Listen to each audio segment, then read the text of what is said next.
between now and midnight, that doesn't mean anything. You know what I mean? Or like whatever. Alright, all set? Okay, it's September 9th, we'll call the North Kingstown School Committee meeting, business meeting to order. The first item on the agenda is to recess into executive session pursuant to RIGL 42464 for any discussion of job performance, character, or physical or mental health of a person or persons, provided that such person or persons affected shall have been notified in writing and advised that they may require the discussion to be held in an open meeting pursuant to RIGL 42465A1, superintendent evaluation, resignation of WMS assistant principal. Item 2, sessions pertaining to potential litigation/legal advice and collective bargaining pursuant to RIGL 42465A2, review of potential legal action by the district concerning vendor submission for RIDE Stage 2, Dubois v. NKSD RIDE 25-19A. Can I get a motion to go into executive, please? So moved. Second. Okay, be motion second. All those in favor, please say aye. Aye.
we will come back, reconvene into open session. The first item on the agenda is the Pledge of Allegiance. I pledge allegiance to the flag of the United States of America and to the republic for which it stands, one nation, under God, indivisible, with liberty and justice for all. Thank you. Next item, roll call. Aaron Earl. Here. Robert Cage. Here. Jennifer Lima. Here. Megan Riley. Here. Sherry Kennedy. Here. Joshua Bricado. Here.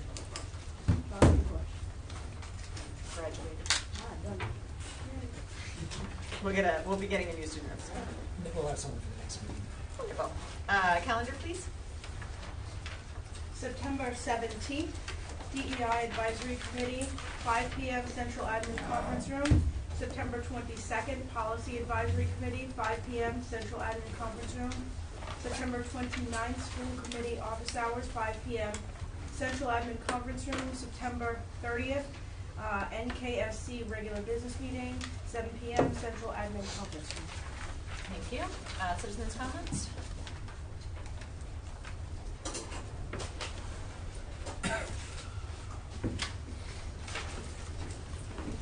Thank you. Okay, first up is Ken. That came up a lot faster. I'm sorry. Hello, everybody. Nice to see you. Kent Dresser, 371 Glen Hill Drive. My family has a long tradition in town of being helpful and supportive of town events and adding value where we can. And we're friendly, solution-minded people. And if I fall short of that description in my words today, then you can feel free to cut me off.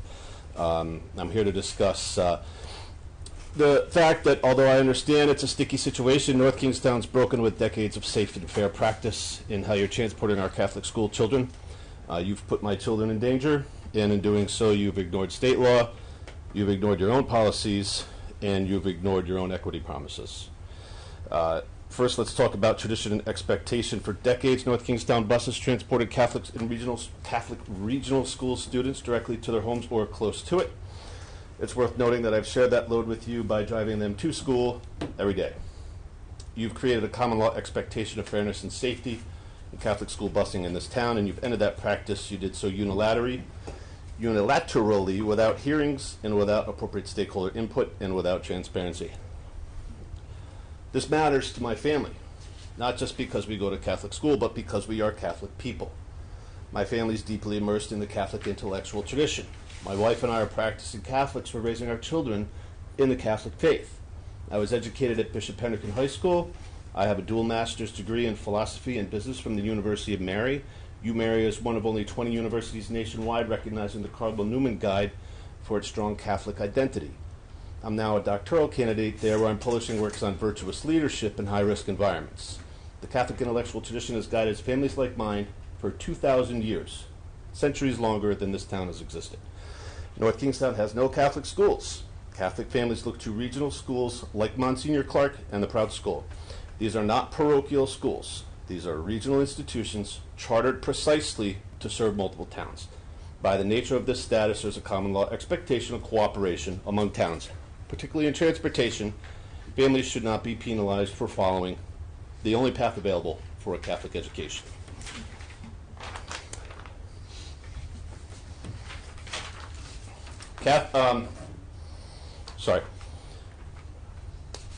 State law. Let's take a look at the state law.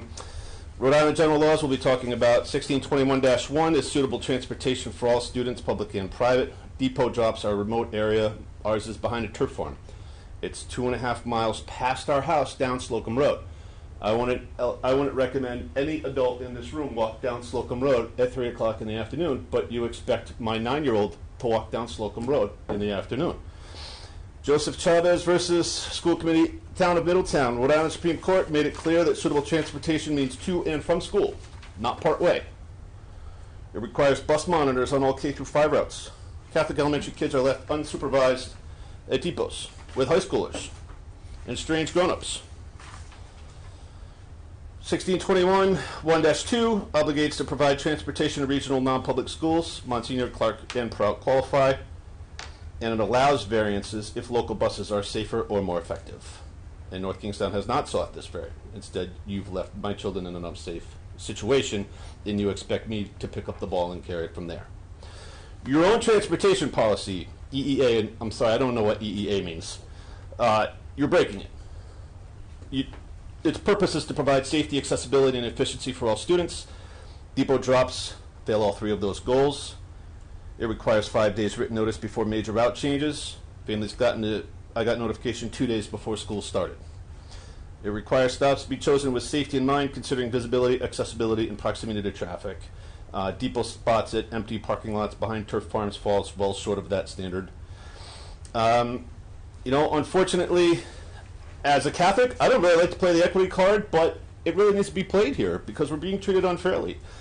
Your equity audit preaches stakeholder input, trust, and transparency. We got none. We got a vague letter in April that says you're going to see some changes. And then we found out 2 days before school started what those changes were. There was no hearings. There was no public input from stakeholders and parents like myself. There was no input. There was no responses to my emails. Depot drops are on town property. The town's going to be child held liable if my child is harmed. Kids are left in remote areas among strange adults and teenagers with no crosswalks, no sidewalks. My elementary school children are mixed with high schoolers. Case law supports this. I've got 2 cases from New York and 1 right here in Rhode Island. Doe versus Exeter West Greenwich, 2012, and Michelle F. versus Woonsocket, 2003, confirmed that suitable includes stop distance from home and safety. Thank you. Thank you. Okay, next up is Pam.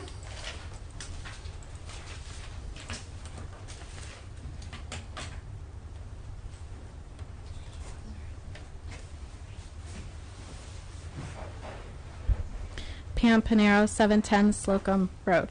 On May 5th, 2025, the school committee amended the policy subcommittee charge to expand its membership. The new charge requires 1 administrator, 1 teacher, 2 students, and at least 1 parent or guardian, ideally 1 from each level, elementary, middle, and high school. On May 19th, an email went out inviting people to apply for the policy advisory committee with applications due by May 30th. I applied before the deadline, and on June 12th, I received a call from a member of the administration. I was told new members would be recommended at the June 17th school committee meeting. Since then, 3 meetings have been held, but the policy committee membership has never been on the agenda. Yet the committee has already met for the 2025-2026 school year without including the expanded membership required by the May 5th amendment. This means the committee is not following its own policy. According to policy BCF, applications should be reviewed by the committee co-chairs, recommendations made by the superintendent, and then voted on by the school committee at a regular meeting. That process has not been carried out. Without updates, applicants and the community are left uncertain. This lack of communication creates confusion and discourages volunteers. Volunteers are essential to the success of committees, and they deserve to know their time and interests are valued. Clear, consistent communication builds trust and respect. I want to also point out that the Building Advisory Committee, which issued its call for new members on May 30th, with a June 9th deadline, added a new member right at the June 17th meeting. That shows consistency is possible, and the same should happen with the policy committee membership. In addition, I want to raise a concern about the current opt-out policy for health instruction. Right now, families get only a 1-week notice. This is not enough time for families to review the curriculum and decide whether or not to opt out. In the past, families were told they had to go to the school during school hours to see the curriculum. With only a week's notice, that isn't practical. One option might be a general notice at the start of the year with instructions how to access the materials and then a reminder a week before instruction begins. If easier access is now available to the curriculum, it would be very helpful for families to know that. Families deserve the ability to make informed decisions, and clear, transparent opt-out policies are essential for building trust and inclusion.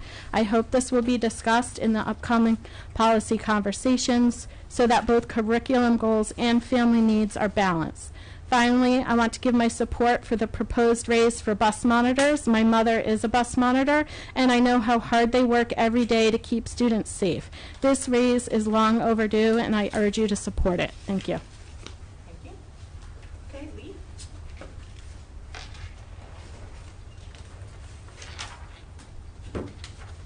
Hello. Lee DeMaswick, 334 School Street. I'm going to do three things tonight. I'm going to introduce myself, explain my background and why it's relevant, and then outline some concrete steps to protect taxpayers while keeping students and teachers first. First, why my experience is relevant. I run a nonprofit called Phoenix Fire Strategic Consulting that helps small businesses and nonprofits. I also founded a nonprofit. Before that, I managed fundraising for a 2,600 store retail chain across all 50 states and Puerto Rico.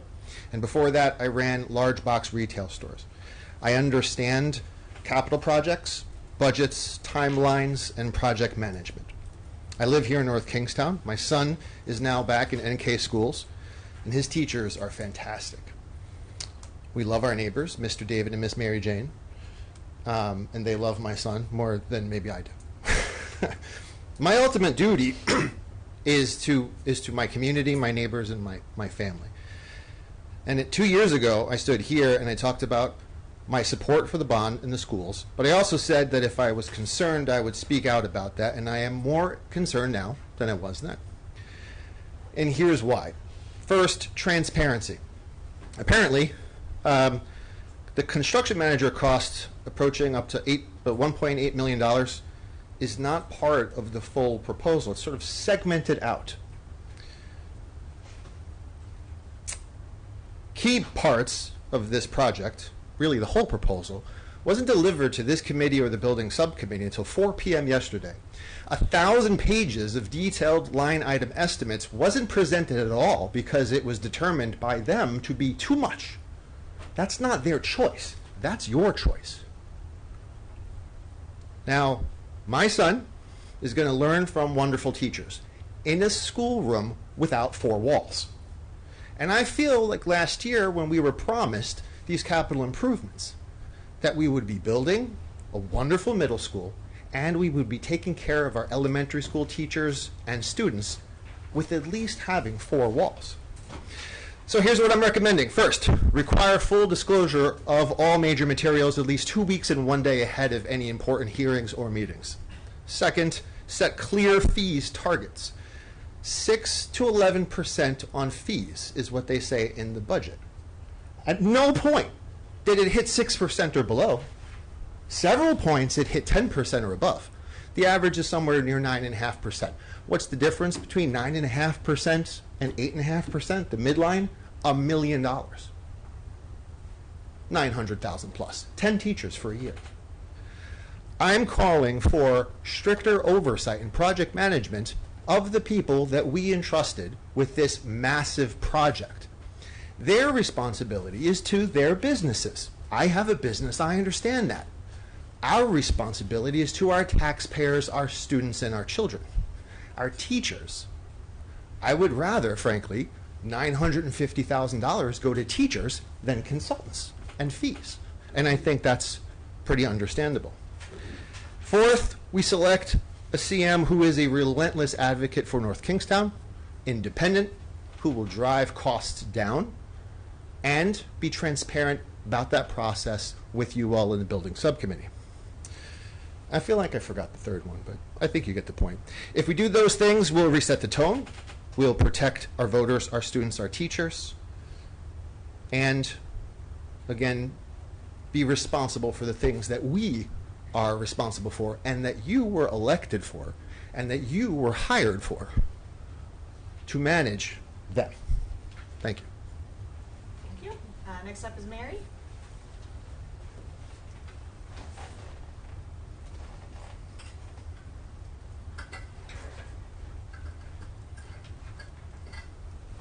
Hi. In changing the net zero aspect of our new school to alternate status, I'd like you to clarify if in coming to this decision you considered long-term energy cost reductions as influenced by lower and less volatile energy cost as provided by highly efficient on-site solar and geothermal energy. Did you consider other means of paying for solar and geothermal? That is, what rebates are now available? And I'd be interested if you could present that information to us tonight. Has Mario Carreno presented at all alternatives? He would be the person to best be able to do this. Will we, in a building that will last at least 50 years, be addressing increasing temperatures and their effects on students' health and achievement?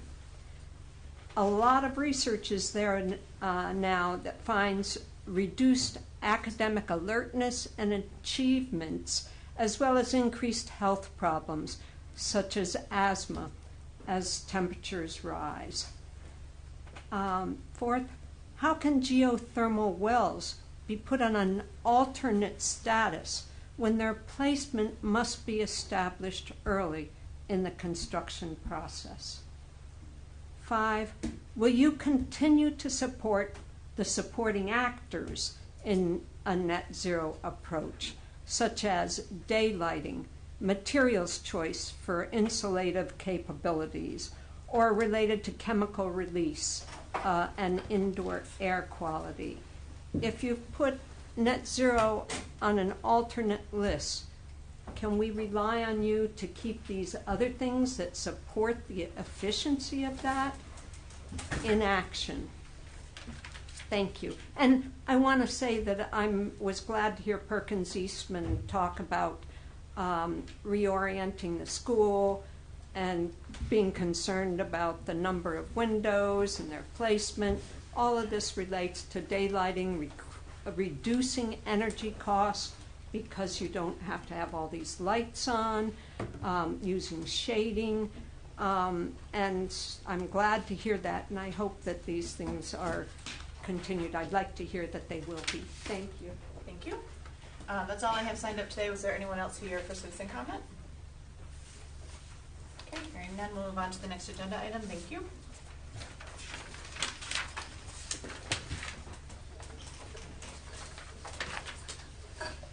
Next agenda item is the superintendent report. Dr. Dugan. So we had a very busy opening to our schools last week. Schools returned to session last Tuesday. At the school level, everything has been going well. We know we've been dealing with some transportation issues that we've been working on daily to respond to. I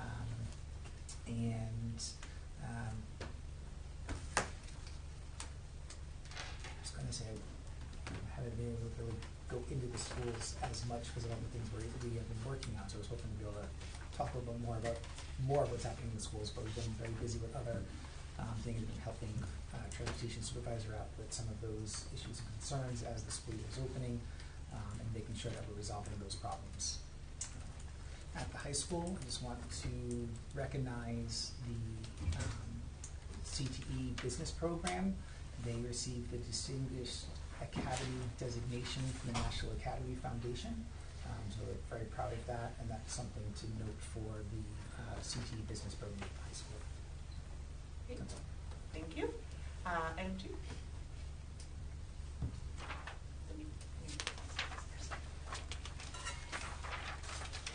No worries. I don't have to find that from today. Trying to go off of a computer instead of making all the copies. Welcome to 2025. Ken, we're Yes, proud of you. too, so. Save that district paper. At the last meeting, the school committee approved a contract for our new director of facilities and school safety. Tonight I can announce that is Jason Martin. Jason Martin will start with the district on Monday, which is September 15th. That'll be his first day. He'll come in. We're going to keep the interim on for a little bit longer just to help with that transition. Jason is coming to us from Scituate. Previous to that, he was in Coventry as their facility director. He has overseen facilities, transportation, IT, capital projects. I'm very excited that we were able to hire someone that has experience with facilities as well as working with the school building authority at Rutland. Great, thank you. Any questions regarding the superintendent report? Okay, hearing none, we'll move on to routine items. The first is executive session. I'll disclose that there were no votes taken in today's executive session. Can I please get a motion to seal the minutes? So moved. Second. Okay, any discussion? All those in favor, please say aye. Aye. Okay, thank you. And then we'll move on to the consent agenda. Would anyone like to exempt anything from the consent agenda before we make a motion to approve it? I'm going to pull up C just because I wasn't Yeah. here, so I'll abstain. C1 and 2? Yes, please. Okay. And then D1, 2, 3, and 4, please. Okay.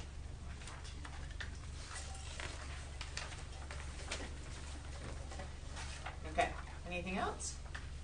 Okay, can I get a motion to approve the consent agenda, which remaining has B1 and E1? So moved. Second. Okay, any discussion? All those in favor, please say aye. Aye. Okay, thank you. And then we'll go back up to, we'll do C1 and 2 together. Can I get a motion to approve? Make motion to approve. Second. Okay, any discussion? Okay, all those in favor, please say aye. Aye. And then one abstain. Got that, Stephanie, so Rob's Because I wasn't here. abstaining because he wasn't at the meetings. Okay. And then moving on to D1, can I get a motion, please? I'll make a motion to approve D1. Okay, is there a Second. second? Okay, we'll open up for discussion. This is SEL training for Quinnesset Elementary School. I just had a question on this. There was a note in there that no sub-coverage is required, so I just wondered when the training took place. May I address the question? Can you, yeah. Just introduce yourself, please. Lydia Hanhart, Title I Coordinator.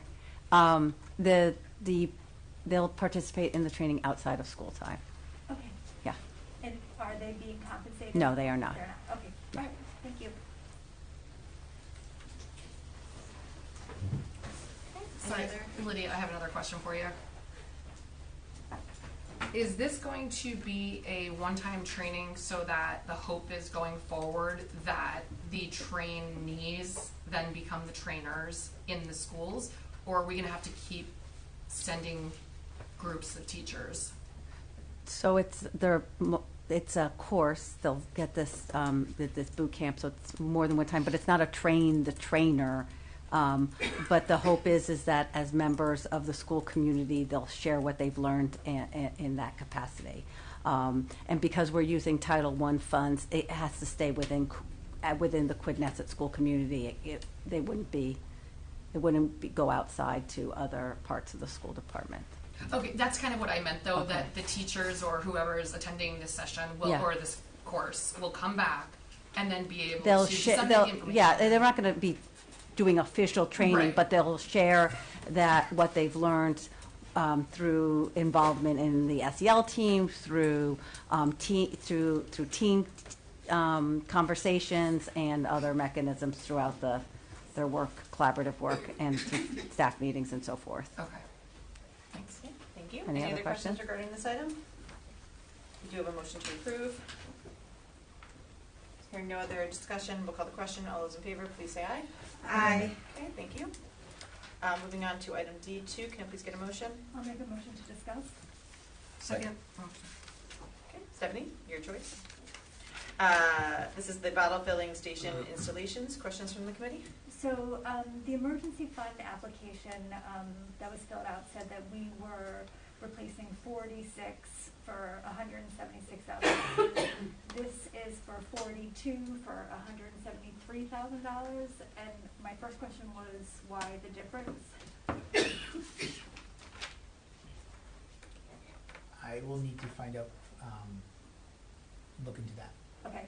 And then my second question And was I'll check with our interim okay. director on that, because I don't have that answer for you right now. Okay.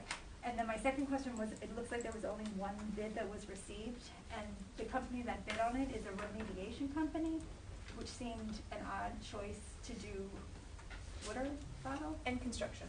and construction. But, That was the only.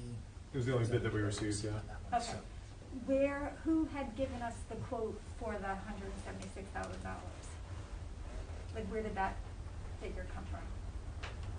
That was done under the previous facility director, so I'd have to go back and check on that. Okay, I'll Yeah. look at that for you.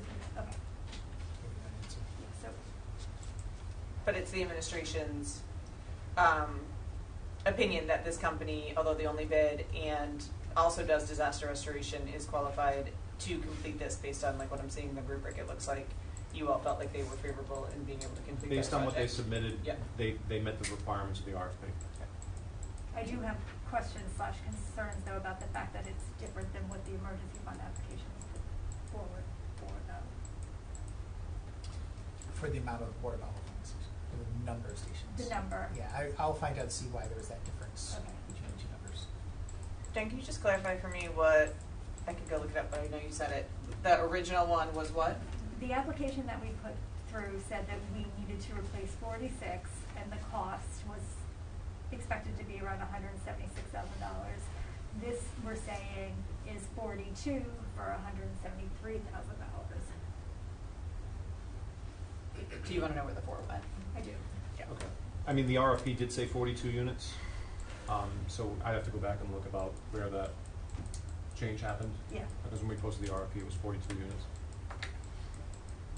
I wonder, and I could be wondering wrong, we did do a couple. Well, and that's what I was going to say. That, I but think that's what it is, yeah. I'm not certain on that. I was going to say it. Yeah. That's why I wasn't bringing it up. I'm not certain on that. I'd rather We did check 3 or first 4. to know Did where we those do 4 them points. in that time period though? Because the emergency fund application was just done fairly recently. I don't recall that. Okay. That's And why that's because I know we did, but In the time period, what do you mean by that? well, the emergency fund application I believe was filled out in June. Correct. So did we install those between June and the time that the RFP was put out? It's possible. Again, that was under the former facility Yeah. director, and so I don't know that information exactly like at this moment, but I can look into it. Okay. Is this time sensitive? Yes. Yes. It is, yeah.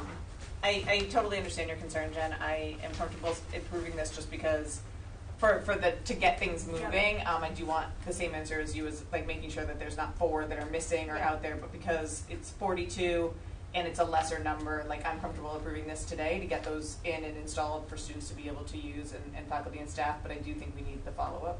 So my only concern is if we really do need 46, it's going to end up being more than 176, Yep. which is what the emergency fund money was for. Just, I mean, I'm fine 100, with 40. I agree, and Yeah, so. what's the cost per unit? I don't think we're getting like a bulk rate, are we? Bulk rate.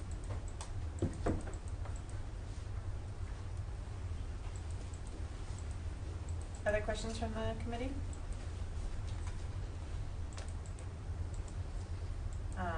I just had one question, what the timeline was on the project? So we're looking to have all the units in place before the end of like the April spring vacation.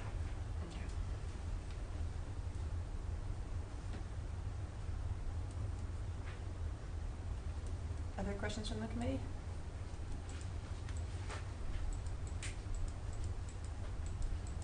Okay, right now we're in a motion to discuss. If anyone wants to make a motion, a different motion you could, or whichever way people would like to make a motion. I'll make a motion to approve. Second. Okay, any discussion on the current motion? I'll make a note, Ken, that I definitely would like the follow-up. I want to make sure that we're good, and then if we do need those additional 4, would like to see either that worked in as like an MOA on this, or another solution. I'll follow along with the answer. Any other discussion? I also want to commend our students. This particular project came out of a lot of advocacy for them, asking for what they wanted and needed. We've had a lot of great Democracy Day projects and other student advocacy around student bottle filling stations, so just wanted to commend them on bringing up issues that are important to them. Anything else? And for the 2 graduating classes that. Yes, and for the Next 2 year, graduating yes. classes that donated water filling Yep. stations to the high school in the interim. Okay. Any other discussion? Okay, hearing none, we'll call the question. All those in favor, please say aye. Aye. Okay. Any opposed? No. Okay. Motion carries. Thank you. Okay, moving on to D3. I will make a motion to approve Partners for Educational Leadership, D3. Second. So we have a motion to approve. Questions? I just had a question that says that this is year 2, and I just wondered what the feedback was from year 1. I'm assuming it was positive, but I just was looking for anything concrete. Sure. Yeah, it was very positive. We had a team of educators. Our focus in this work was primarily on secondary math, as math educators at the middle school and high school level as being part of this work. And we also had leaders from our middle and high school buildings, as well as district leaders, attend. It was very positive. We had some really great discussions around best practices that really centers the learning in the math classroom, specifically when it comes to designing activities and tasks that are really learning centered and collaborative and discussion based. And it's based on extensive research that's been done part of the Building Thinking Classroom. It's done in collaboration with neighboring districts, so there's a lot of good sharing of ideas between our district and our neighbors, and we look forward to it this year. It's also spurred a lot of good conversation at our building levels around really dynamic implementation of our curriculum and looking to really bring forward really engaging mathematics lessons at the secondary level, which is part of our it's part of our school improvement plans, it's part of our strategic plan, it's a focus of our district right now. Awesome, thank you. Yeah. So Rob, I'd just like to ask you in the future when any items like this are put on, if that was a really good synopsis, and I really appreciate the educational piece to it, and even though it has educational in the title and education in the title, truth be told, I was reading through the backup documents and I actually didn't get really any of what you just said in the backup documents. To me it was very lacking in substance of actual academics. So maybe in the future, like your little synopsis or a little synopsis from you, I'm not asking you to, rewrite everything, but something like that I would have really appreciated it in advance, because it even kind of, pushed me more towards agreeing with this. Because I was reading that and I was just kind of like, this seems very fluffy to me, and especially being a teacher, I was kind of like, what am I reading here? Versus your explanation was a lot more thorough, especially as it relates to math. Yep. Thank you, and I will take, obviously, for the future. Yeah, for thanks. Sure. Yep. Any other discussion? The funding source of this is Title II, correct? Yes. Any other discussion or questions from the committee? Okay, hearing none, we'll call the question. All those in favor, please say aye. Aye. Okay. Moving on to D4, can I get a motion, please? Make a motion to discuss. Second. Okay. Questions regarding the vision of the learner renewal? So part of this says, this year the design team will focus its work on effectively implementing these skills at the classroom level and on identifying learning-centered practices that bring these skills to life inside and outside the classroom. Can you translate that into non-educator talk for me, please? I'll do my best. Certainly. So what we've been doing with the Vision of the Learner design team for the past year and a half has been really working hard at pulling apart the most critical and transferable skills that go beyond course content, and they go beyond really grade level, and they transcend the school experience really, and they translate to going after school and in college and career and beyond. And so you can see that, I think, through the learning progressions that the group worked on this past year. What it basically means, to break it down, is these are skills that students need in life. And these are skills that students need to practice far beyond their years of school. It goes beyond just being able to do well in their math class and do well in their ELA class, even though that's still super important, obviously. We're talking about skills that have to do with thinking critically, that have to do with communication and communicating effectively, that have to do with navigating change and adapting to changes. And what we want to see is that these skills are really explicitly and intentionally embedded in all of our courses, really from the pre-K to 12 level, and it's something that our teachers are having good conversations about and our students are aware of. And so really this just kind of puts a fine point on those really critical essential skills that don't just exist in particular subject areas, but rather are critical to practicing throughout your schooling career so that you can continue to practice them in your adult life afterwards. And I thought they were really well broken out, like the Communicate to Express class. I could see how they were really well broken out, by grade level and by everything. So I guess my question is, at this point, is this something that you still need a consultant for? Is this something that you still need that assistance with, or like is this not something that the work can continue internally?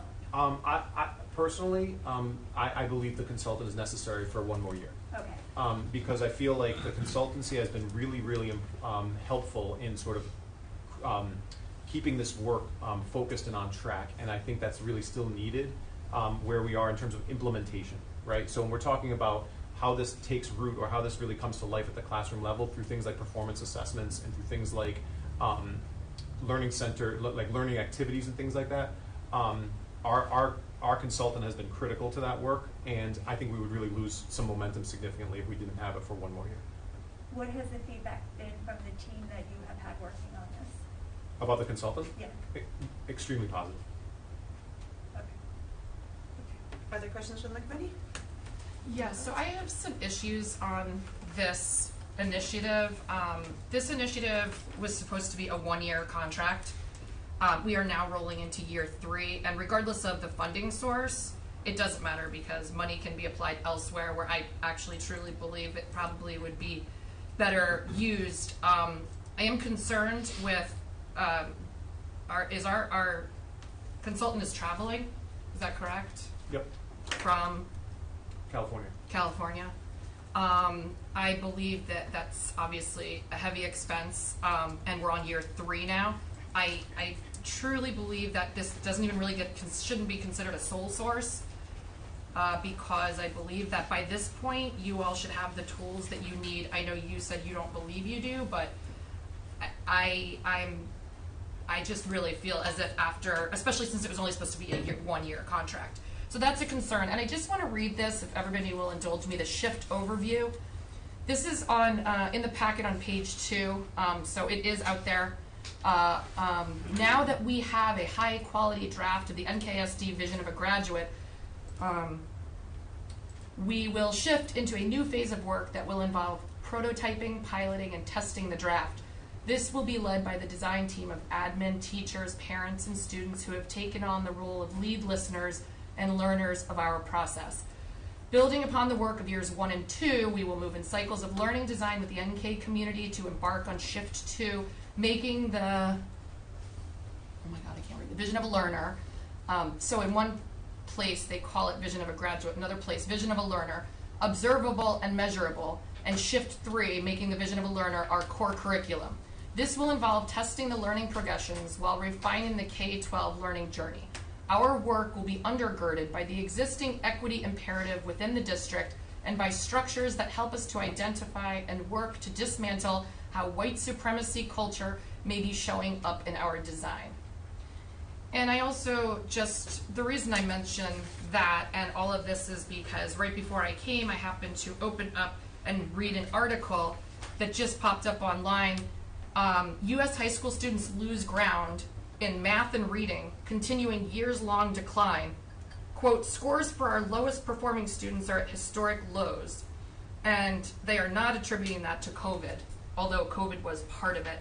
And I suppose I just want to make the statement that I am hopeful that our professional development opportunities, as they are few, that we could focus a lot on education and academics and trying to bring back our students up to not even above average, but just up to the average.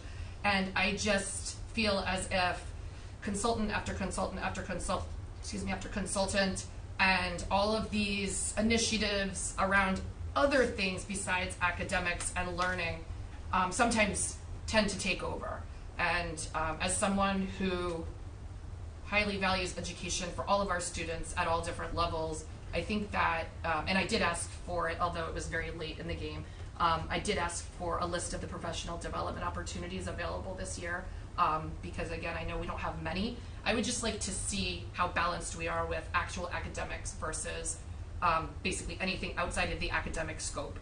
So that's just my input on the vision of a graduate, and I just don't believe that we need to roll into year 3 with a consultant.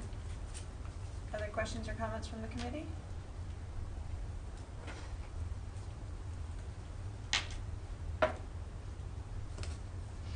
Rob, can you remind me, so the funding source is budgeted in the professional and technical services area, correct? Correct. I'm just going to add to this. Respectfully, Megan, I understand where you're coming from, but I just disagree with the point that it's outside of the academic scope. I think this is very, very, very much within the academic scope. It's critical, in my opinion, to the academic scope of what we do. These are skills that are critical for all of our students to be able to practice and demonstrate and bring with them after they leave our pre-K to 12 experience in North Kingstown. I understand your perspective. I just do not agree that this is to be framed as a ancillary or non-academic focus. Not exclusively, but when I read that shift overview, I just don't feel like it's as focused as it should be. I mean, I'm reading that shift overview as a teacher, and I'm like, okay, I'm just coming from the perspective of having worked with this group for quite a lot of time and have actually worked on projects such as these in multiple districts. And seeing the impact it has both at the classroom level and with student outcomes. I feel very differently. I think it's important to note too, and I'm just going to add to what he's saying, and I respect what you're saying, and I just two things I want to mention. One, I did work like this in my previous district of, we called it a visionary graduate, different visual learner, and we really focused on what those skills are that we want our students to have from pre-K through 8th grade in Jamestown, and their life skills that they need to have. I found it very successful of the work we do in Jamestown. I don't know if you want to comment on it or not. I'm not trying to put you on the spot, but very successful. And the conversation that happened at admin council yesterday was all about the future work of how we're looking at those skills and looking at what the skills are of the vision of the learner, and looking at what that means for students at each grade level, how it's connected to the curriculum, and how we're teaching those skills as part of the curriculum and aligning that and having that progression throughout. So it will be very closely aligned in the work that we will be doing from what, and I have a lot of faith in what Rob is doing on this work and leading it at the district, and as someone seeing it, as an educator as well, I see where those connections are going to happen and where the progression of those skills are going to be connected with the curriculum that we have, and focusing in on that and what that will look like for someone, from the early years right through graduation. One question that I had, so when looking at the rubric that's presented, so for example, there's these different identified skills, right? Like analyze to think critically, like problem solve to innovate, those ones. So if I'm understanding correctly, like the next year of the work would be looking at, for example, for K5, like wit and wisdom, for example, which is our like ELA curriculum, and saying, okay, does that support this? And if it doesn't, what do we need to do to help students achieve that outcome? Is that what I'm understanding is the work next? Yeah, and our teachers have actually already started that work, and they're carrying it forward this year. It's having to do with looking at what we're doing currently under our current curriculum, within our current curriculum, where we are kind of where we need to be with regard to these skills, and then maybe in other areas where we could get better. And so really that's what the work is right now, is kind of looking at, okay, how central is this skill to what we're currently doing at different grade spans, versus how could we maybe shift or tweak our curriculum a little bit to maybe amp up some of the focus on this other area where we're maybe not as good. So that's really where the... Could it also help us when we're trying to make decisions about future curriculum? I know we have a couple coming up that we're going to be reviewing kind of on that cycle. Absolutely. Other questions from the committee? so Rob, you did this work in Lincoln, correct, when you were in Lincoln? Yes. And how long did Lincoln take for that, or how long did they have the consultant? They were still there as of last year. It started in my first year there, so that was 6 years. So the consultant was there for 6 years? She was contributing for 6 years. The extent of her contributions, I'm not sure, but I know it was there each year. I was there for 4 years, and it was there for 4 years. Again, I'm looking at 1 more year. I'm looking at 3. And to me, again, I just think that we've started this work, and it's really been a year and a half. I understand it's been 2, but we didn't get started on this work in year 1 until a little bit later because we had to wait for approval and such. So we didn't get really started on it until midway through the first year. To me, the momentum we've built needs to continue, and it won't continue, in my opinion, at the extent it should without the consultant. I can tell you this, this was presented, this is a central part of the presentation we had at Convocation this year in front of teachers. We asked for every teacher to give feedback on what they heard at Convocation this year. And among the comments that we received from teachers around what they felt was a positive message and something they were excited about, vision of the learner was really right at the top in terms of what we heard from them. So, I mean, I just think there's really good momentum here with this, and I think that it would be really, really important that we continue this work for another year. Any other questions from the committee?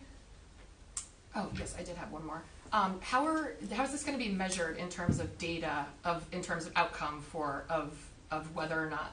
So we're going to have performance assessments. So we have some that we already currently use, which are going to be our things like senior project for the high school. We're going to looking at benchmark assessments at some of the lower grades as well that align to this. So students are going to have chances to demonstrate this.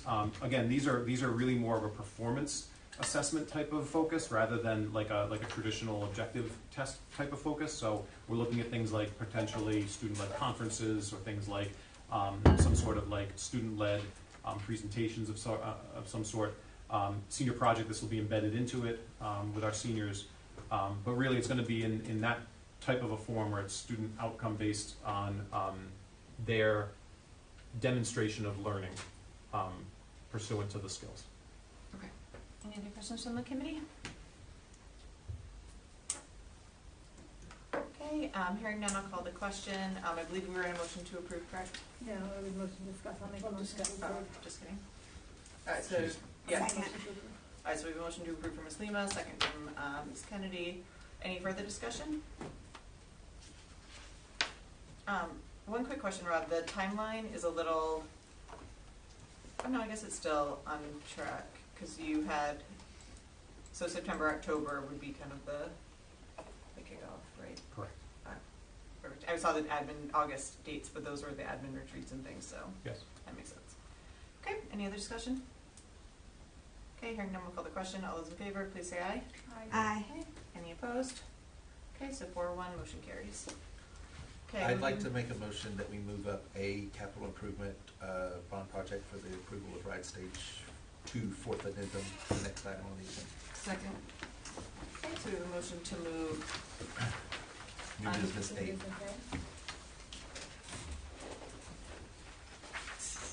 new business 8 to be the next item. We have a motion second. Any discussion? Hearing none, I'll call the question. All those in favor, please say aye. Aye. Okay. I was looking at our friends to see if they knew they were coming quicker than expected. Welcome. Excited. Good evening, Give me a Madam second to Chair. get situated. Yes. No worries. We have handouts coming, and I think we're going to go up on the screen as well with the presentation.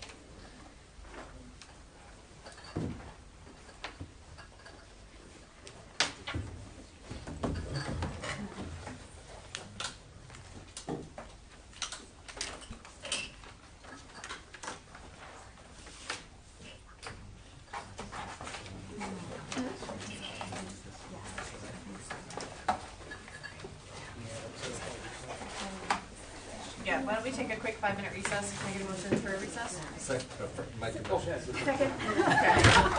We have a motion from Rob, kind of, and a second from Ms. Lima. All those in favor of a 5-minute recess? Aye. Okay, we'll return at 7:55. Thanks, Sam. Thank you. Thank you. Hey, Andrew? Yes. Not you. Can you just pull, I just did a recess, just pull it quick and then we can get set up? Erin, can I ask you about the agenda? Yeah.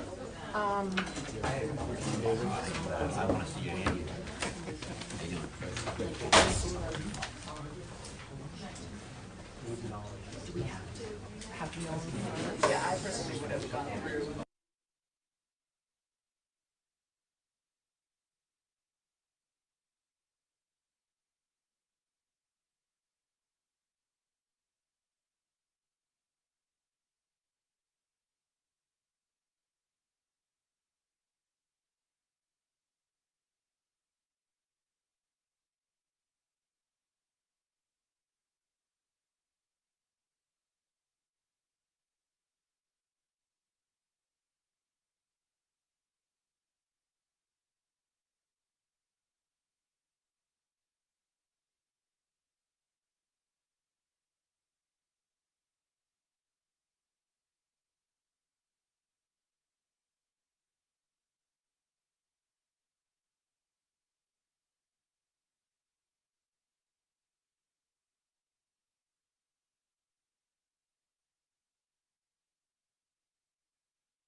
So we'll reconvene from our 5-minute recess, and we'll, right now we are in a motion. Did we do a motion for this yet? We just moved it. Yeah. We moved it, but we need a motion, correct, Stephanie, for item A? Second. Yeah. Okay, so we have a motion to discuss from Ms. Lima and a second from Mr. Case, and we will turn it over to Dr. Duba to introduce our guest. Yes. Tonight we have Sam and Erica from Peregrine. They're going to start the presentation. We also have Ed and Mike from DBVW, and Tina and Mark are here from Perkins Eastman. Good. Great. Thank you, Superintendent, members of the committee. Sam Bradner with Peregrine Group. We're going to walk through this presentation. If any of you watched the meeting last night, almost a carbon copy of what you saw last night. So we're going to just talk about activities to date. We won't spend a lot of time on that. You can read the list. We're going to just talk at an overview level about the requirements for this addendum number 4, and then we'll go into specifics about both Wickford Middle School and the CIP projects. As you can see on page 2, when we look at activities to date, since we've come on right around the beginning of June, was really just a significant download of information, trying to get up to speed, but also doing that in parallel with the team from DPVW as they were brought on at the same time. Those activities included analysis, looking at programming, understanding the program that had been established to date, moving through a design process with the design team leading that work, ultimately getting to a submission to the cost estimators back at the beginning of August. That information came in just about 2 weeks ago, and then going through evaluating all those cost estimates, and then finally developing the overall project budgets. Next page. So if we look at page number 3, this is a summary of the meeting that we had with RIDE on June 11th, which was after your submission in May for addendum number 3. They had come back and said, we want to reconvene the group and really kind of go through what we need to see in this last submission targeted for the September 15th date. So this included varying items depending on which group of projects we were talking about, but a lot of similarities, again, looking at verifying design, programming, cost estimating, budgets, but then also going back and making sure that RIDE has a good understanding in what they called a crosswalk doc to make sure that they understand what has changed from the last submission to this hopeful final submission. If we go to the next page. So this crosswalk doc, this is a high-level summary. This will be backed up by narratives that the team has written and is going to be included in the submission. But really the goal here was for RIDE to be able to have a dashboard of the work that's being resubmitted and understanding if there's any changes from previous submissions, or if the previous submissions, that specific item will remain static and the same as what was previously submitted. So again, this is a document that we've worked with RIDE on to ensure that this is going to meet their expectations of this. We actually have a meeting with RIDE on Thursday. They require a pre-submission meeting before any submission goes back into RIDE. So we will be doing an exhaustive review with them as well, and using this this presentation as our guide through that process. We're going to come back to this spreadsheet at the end of the document, but we wanted to demonstrate to you what the overview of the finance plan will look like. That includes the overall project budgets. It includes an anticipated cash flow that would be as you're spending down those dollars, what those look like fiscal year over fiscal year. And what we also have in this is several of the alternate projects that we'll talk about in detail as we go through each of the projects, and those are in that lower tier of the spreadsheet. And then ultimately on the bottom, what we have is your total available funding. So last year the voters approved the $137.2 million referendum back in November. In addition to that, what the information that we've received from the team and from the district is that $4.253 million revolving loan fund that was established almost a year ago at a meeting. I think it was either on this date a year ago or plus or minus a date a year ago, which gets us to that total of $141.453 million of available funding for all of these projects that you're going to consider. Next slide. An overview of scheduling. So what sits behind this is probably a 50-line schedule that the project team worked with representatives of the working group, which includes folks from your committee as well as from the district, where we went through a pretty exhaustive, and the design team, excuse me, we went through a pretty exhaustive scheduling process that took us through some major components. First, it was how do we get to September 15th, which is next Monday, and how do we get this addendum in place? And then it was looking at each bucket of projects. So first, Wickford Middle School, we looked at the design process, we looked at the approval process, ultimately the construction process and how that project gets turned over. Then we did the same thing with each of the CIP projects, looking at it building by building and then aggregating those into the brackets that you see here. You'll also see on that document that is the two highlighted lines. Those are specific for the Wickford Middle School. Those are two options that we discussed with the team on how the district and the community may consider procuring for construction for that project. Each of those two options, and we're going to talk about these a lot more with you, with the Building Advisory Committee in the next coming months if you decide to move forward. And those will analyze kind of the pros and cons of a general contractor approach versus a construction manager approach. And again, we'll come back before this committee as many times as you want to hear about that discussion, and we'll be discussing that with the Building Advisory Committee as well. Each comes with, I think, benefits and opportunities and constraints, and we want to make sure that all the decision makers are informed about that as we move through the overall process. Next page. So what I'm going to do now is I'm going to turn it over to the Perkins Eastman team. They're going to just give a really quick update on design. This is at our last meeting, actually the last two meetings, I believe the school committee saw these same slides, but we just want to kind of reaffirm where we are in the site plan, where we are in overall programming, and then together with Perkins Eastman, we'll talk through the cost estimate and then the overall budget, and then we'll do the same process to go through the CIP work. So I'll turn it over to Mark. Thanks, Sam. Hi, everyone. I'm Mark McCarthy with Perkins Eastman Architects. Go to the next slide.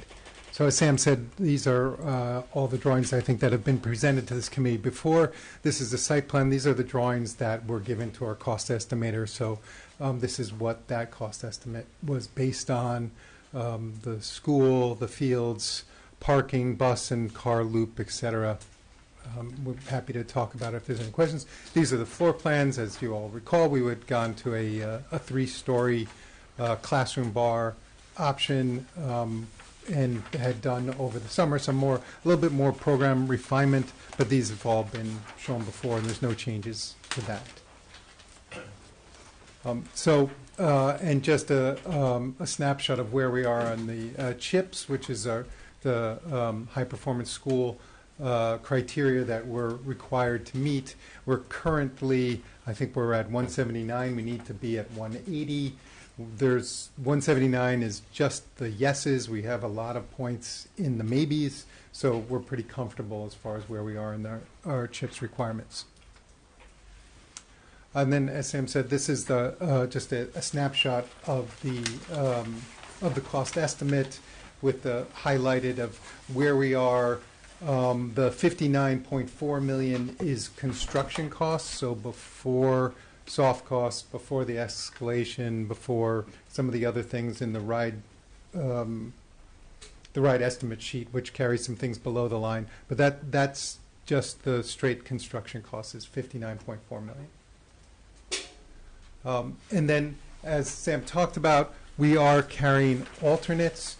What that means, and I'm sure we can talk about it this evening, all these things will continue to be part of the design. None of them are going away, but we look at this as a way of what's those things where the community might start to have some choices.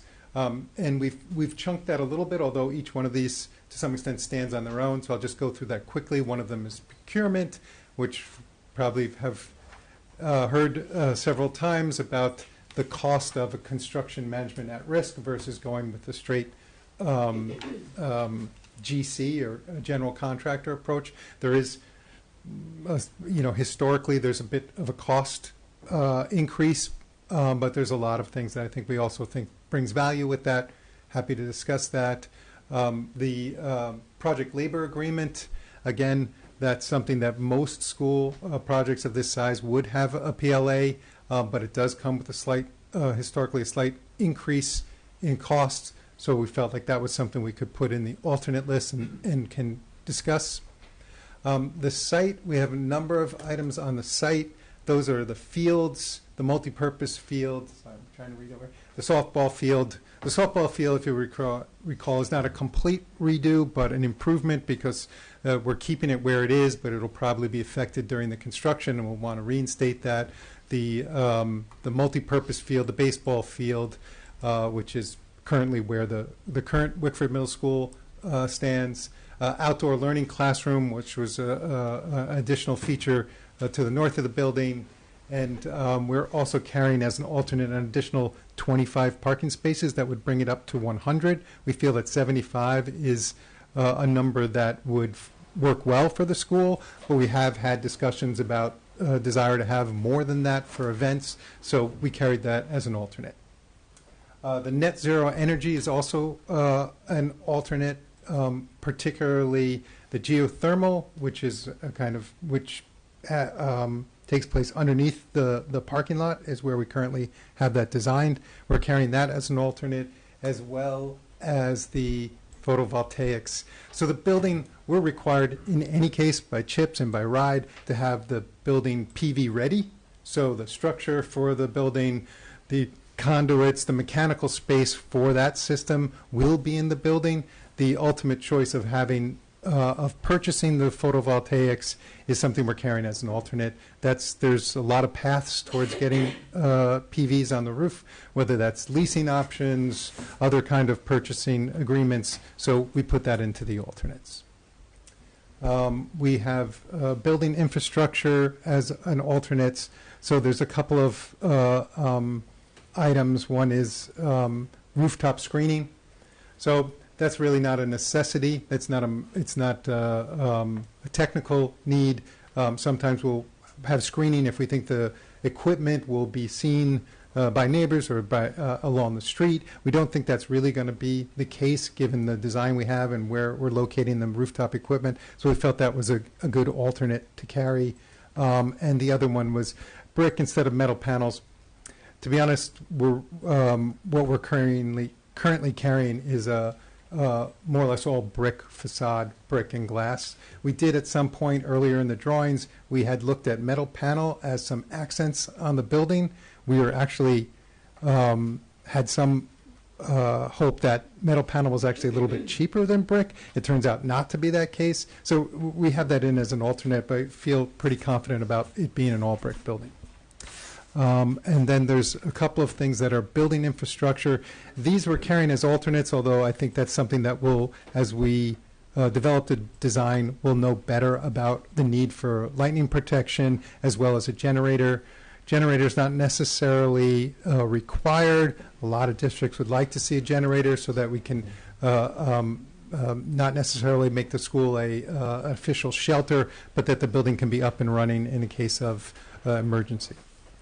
And then the furnishings, and I just wanted to point out the furnishings, in this case, not all the FF&E, but lockers in the corridors and the gym, kilns at the art room, the theater equipment, theater lighting, and stage curtain. Oftentimes, these particular items are carried within the construction budget. Earlier in the spring, we had conversations with RIDE about putting these in the FF&E budget, which is a separate bucket.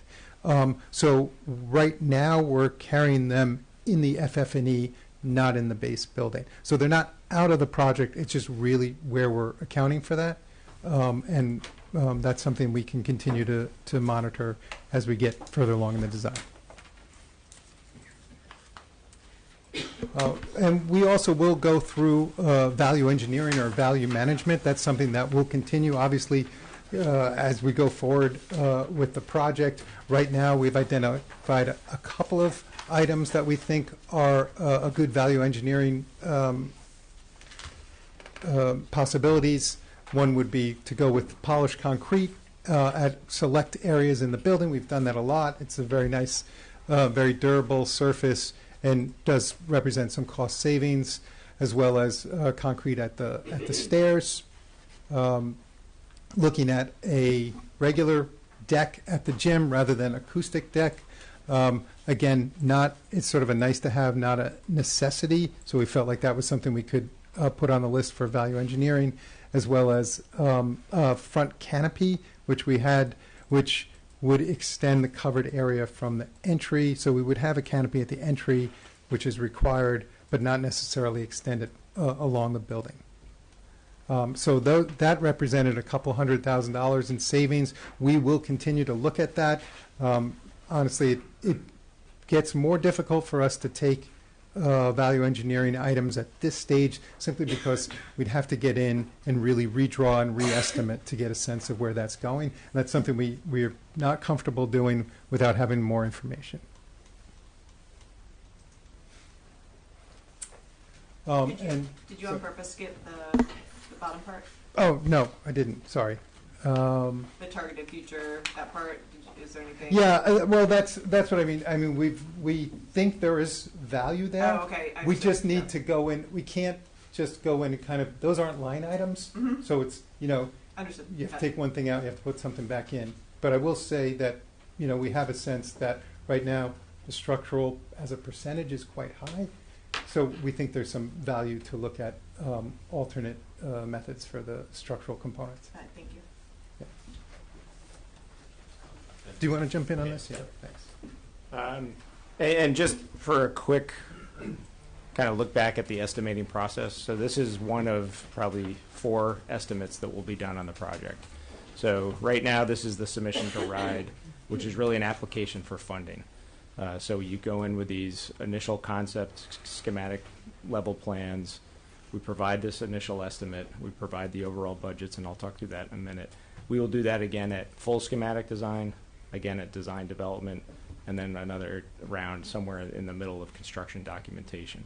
So each time we do this, we will have the estimators produce a complete estimate, similar to the summary that you have in front of you, and I think the backup that this team has received. And each time we are going to have a discussion around value engineering. Each time we're going to have a discussion around alternates. And ideally, some alts can come back in. Some alts may stay on the outside looking in for, through at least that estimating and design process. The site alternates happen later in the project. So this is really a budget management exercise at this point in the process. And just speaking to budget, so what you have in front of you on the presentation, and you also have in the packet that I sent, that we handed out, the 8.5 by 11 packet. It's the same information, but we wanted to print it slightly bigger since we know the one in the actual presentation is smaller. But this is RIDE's budget format. So the inputs into this are obviously the cost estimate information that you just saw in a couple pages ago, all of your soft costs, so that's all your consultant team, that's consultant team members that will be joining throughout the process, your third-party testing agency, your third-party commissioning agent. There's dollars in here for future potential hookups for Rhode Island Energy, because they will sometimes back charge you when you bring new service to a building. So there's a series of already negotiated costs in this budget, as well as a series of allowances. And those allowances come from our professional work doing these type of projects for the last couple decades. They are not perfected by any means. They are allowances in a lot of those categories. But things that we know that come up, and then ultimately contingencies around all the overall project costs. Those contingencies on the owner side are there to protect the owner during the construction process. And there's contingencies in the cost estimate today that are there to kind of cover the gap between the level of documents that we have today, 20, 30%, all the way to completion. So as we go through that estimating process, those contingencies that are within the estimate will move up into the trade costs, but the owner contingency ideally is the thing that you hold on to and you bring into the start of your construction process, and then that's there to protect the owner from the start of construction all the way to conclusion. So that's kind of some of the nuances of the budgeting process. And then finally, below the line, you have other costs. So Mark mentioned furnitures, fixtures, and equipment, and technology. Those are simply based on per student values that RIDE assigns to every community. So when you run those out at 400 students, which is the design population, you get to those two numbers. And then finally, down below that, you have, and RIDE likes to see this below the line, is the demolition of the existing building and the abatement of the existing building. So we received a high-level number on the demolition from the cost estimator, And then we also received a high-level number on abatement from the district's environmental hygienist team, who has been working in the district, I think, for quite some time. They went and evaluated every building. They looked at all your roofs. They did core samples to test for any hazardous materials. And then they made some assessments based on previous reports, as well as some limited testing that they did throughout the district in walls, maybe under tiles, to see if there's any mastic, those type of things that would typically show up, especially in buildings of this vintage. So all those add up to the bottom line that you have at the bottom of this, which is that just shy of $72.5 million. Just to reiterate what Mark said, the alts are not in this number, but they will continue to be in the design process. And those alts will continue to be revisited as we move through the design process. And with input from ownership, obviously at the end of the day, it's the decision of the ownership team to see which alts you want to ensure that remain in the project. And can we, hopefully as the budget compresses, do we create more room or other sources of funds that might come to the table that allow for some of these other items to come back into the project? Some will need to be decided on sooner rather than later. I would say the geothermal is a great example. By the end of schematic design, I would suggest that that's probably a decision that would have to be made, which will be in the November to December time period when we finish the schematic design step. Things like the fields, those can stay as alts all the way through to bid. And then you sit there and say, okay, how we utilize our contingencies? Do we still have remaining available funds? Are there outside funds that might come in, open space funding, RIDEM, other sources that would allow you to still achieve what's been designed and kind of bring that back into the project? So that's really kind of the process that we'll go through together with the ownership and the leadership team here. So I'll pause there before we go to CIP, just for any questions specifically on the middle school, and we can also come back to it afterwards too. So I don't want to rush any Q&A if the committee's not ready. Great, thank you so much. Questions from the committee? I have a question. So I guess I'm surprised to see some things that were part of the main project have been moved out to the ad-hoc, and I'm wondering where that happened. Yep. So and how that happened. Yep. Because up until recently they were in, and I'm wondering how we fell that far out. So what the team did, it was kind of go through, once we got the estimates in, we saw where we landed. Our goal was to give you a project budget, a base project budget for a building that will be functional on day one, with an understanding that these items may still be critical and required, but not necessary in order to deliver that functional building. We were trying to get you to a base price. Your number is higher than what you saw the last round. I can't speak to why we weren't involved in the previous round of pricing. All we know is the data that's coming in that we're getting today based on the plans that were delivered to the estimator. So the purpose and the intent of those alts is to say, here's the list of things that we said, let's have it sit within the project but outside of the budget for now, to give you at least a baseline number and then make that decision. Ultimately, it's our professional opinion on these alts. Ultimately, ownership may say, look, 1, 3, 7, and 8 are critical and we want to make sure they get in. That would just mean you've got to take away either from the project itself or you've got to go find money in the rest of your capital stack. So that would mean you diminish your CIP budgets in order to bring some of these items back in. So we were trying to be as comprehensive as we could based on the experience and how we typically go through this budgeting process. I just want to make sure I'm following the math rate for the middle school, just because, to Megan's point, we got presented this pretty, I know we're crunched, but I just want to make sure I'm understanding the numbers. Yep. So the estimated construction cost is that 59403,903, and then the total for the alternates is 692,600. Correct? Like that bottom number? No. No. The Okay. total for the alts is, and then we can talk about that as well. Where's the total? It is on page 5. If you look at the top line of the lower tier of the spreadsheet, all those alts that you see on Yeah. that other So the page 5.7. total about 14.373 million. If Oh, you- I see, okay, If you took all of them. yep. So I guess my question is, can you just give me a quick number, especially for like the folks that are watching, what we wanted, how much would that cost? If you wanted all Because those. we wanted all of the things Yep. in the ad alternate, right? We Yep. wanted net zero, that was really important to us. We wanted to make sure that we had a building that we could open with the fields that are important to our town. Yep. With a generator that's important because that is a place where that is our, like where we go if there's an emergency place. The town was pretty adamant about they would like to keep it as such because we don't have an alternate for that. So the generator was really important, et cetera. So like what did we draw, I guess, is what I'm curious. Yeah, so I mean, the simple math is you add the 14.373 to your bottom line of 72.493 to get you to 86 and change. Okay. Plus or minus. Yeah, and we have 77,069,570 total, and that's just the construction number you just gave me, right? I'm sorry, I'm not following you here. Sorry, the number you just gave to me, is that the number for just construction plus the ad alternates, or is that the Nope. total number? The 72.493 is the base building Okay.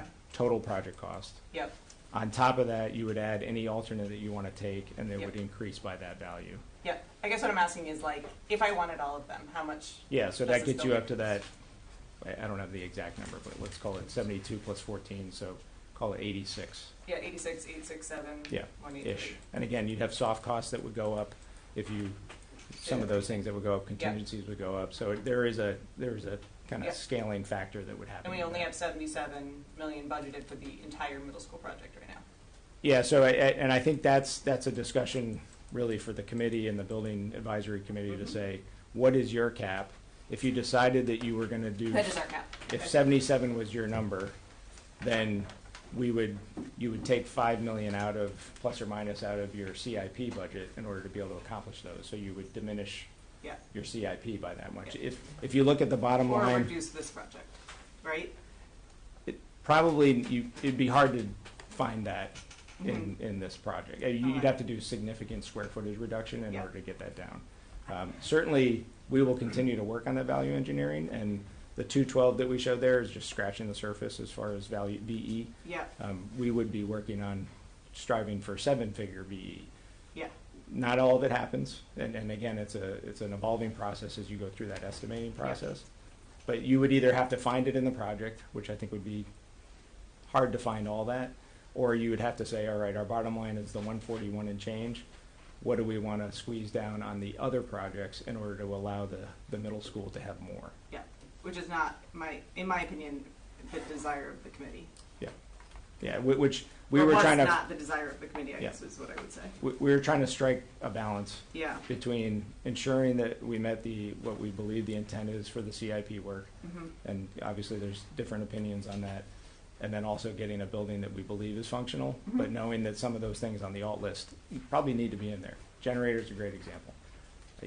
Typically you'll see that in there, but Mhm. is it baseline required? No. Is it very pragmatic and practical? And I'm sure Jason Martin, who's coming in next week to start, he would say that's a non-starter to not have that on the list. Mhm. So those are all conversations that we have to continue to have.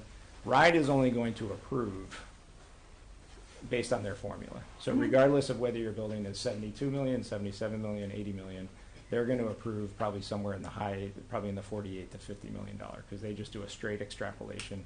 Number of students, that gets you to a square foot that's allowed for middle schools. Then they have a predetermined per square foot number. And I believe when you met with them before, it was hovering just below that $50 million Yeah. number. So regardless of what you submit, they're going to cap that number because it's just straight math for Yeah. their reimbursement side of things. Or excuse me, their eligibility side of things. Yeah. Other questions from the committee? So, and I'm sorry, I'm stuck on this. So just going back to the beginning, like when we first started like drawing, and I know you weren't here, but just so walk back with me here. When we first started putting this building together, we were quoted based on what we wanted, right? Like we were told the building that we wanted to build would be $77 million on that thing. All we've done since then is make it smaller and less. but it's gotten more expensive. And I understand construction costs have gone up and everything, but how did we lose $15 million? Yeah, I can't answer that. All I know is From a what. company that told us they always deliver on budget. That's Perkins. She's asking. I'm looking at Perkins Eastman when I'm asking this question. Yeah, Your nice boss said that, not you. excuse me? That's okay. Just say. It's in the presentation. Yeah, I'm yeah. really, I'm Yeah, struggling no, with I it. understand. I wish I had a simple and clear answer for that, or straightforward answer. I mean, the budget that we had in the spring, that was at 69, was based on architectural drawings alone. Given the time we had and the money, we did not re-engage the engineers. We simply drew the architectural plans. That was when RIDE had encouraged us to do a 3-story compact version, and we did that as fairly quickly. From there, the other way that we evaluated the estimate was essentially percentages and some assumptions and subtractions from that original 77. So we didn't have as much information as we do today, right?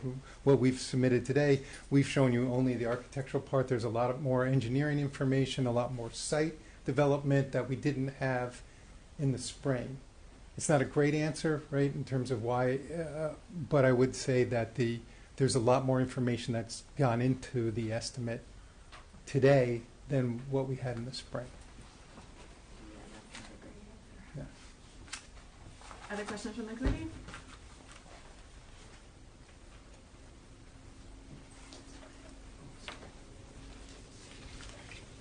So I guess one question that I would have, because I get really concerned about the ad alternates, because I know as the process goes on, the money usually doesn't get more magical, it usually gets worse. Yep. And so the value engineering gets stronger as you go through and you remove things and different things. So I am very pessimistic about ever having the money to get to the ad alternate list. So if we were to say net zero is really important to us, this is our priority, or the generator is really important to us, this is our priority, it must not be an ad alternate. Have you all considered what would get pulled out? Like what would be next? Or is this is our only options, I guess, for ad out of the alternates? middle school specifically, or out of the middle total school project specifically. budget? Again, to get into multiple 7-figure shifts, Yeah. you're talking about square footage. Yeah. That is really once you've kind of trimmed down, and again, this has not been trimmed down yet. That happens in stage 3. Mm-hmm. So short of significant square foot reductions, which then impacts program, so that you're always trying to balance this cost, program, delivery of teaching and learning, and all these things have to kind of come together in the formula.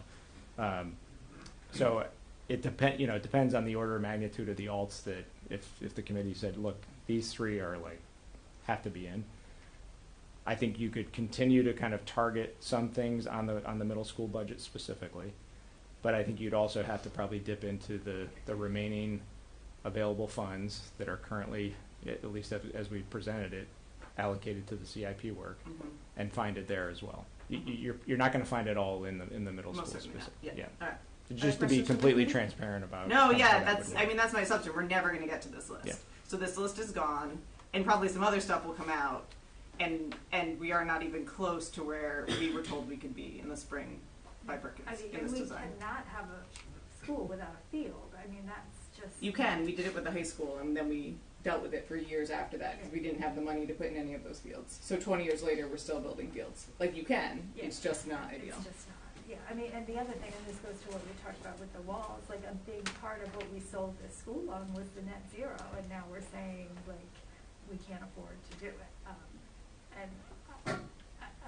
I recognize that we are where we are and we can't change it, but it really does not sit well with me to move forward with a project that is fundamentally different from what we went out to vote with, to the voters. Without a really good explanation for why the walls is explainable, I understand that's something that can be explained away, but this one is kind of not quite as easily explainable. And I would say if the committee ownership says 77 million is the number, which you've kind of stated. 77,069. Yeah. 570. Then that means you can squeeze 5 million in from this alts list, but that 5 million's got to come from the rest of your capital. Well, yeah, stack. you have to. That's when you're making the decisions also about the soft costs, about the construction manager versus not. Like that's all that stuff. Some You're of it right. can come from that shift. Yep. And again, that's our job to work with you guys. It's the team's job to work with you guys through these next steps.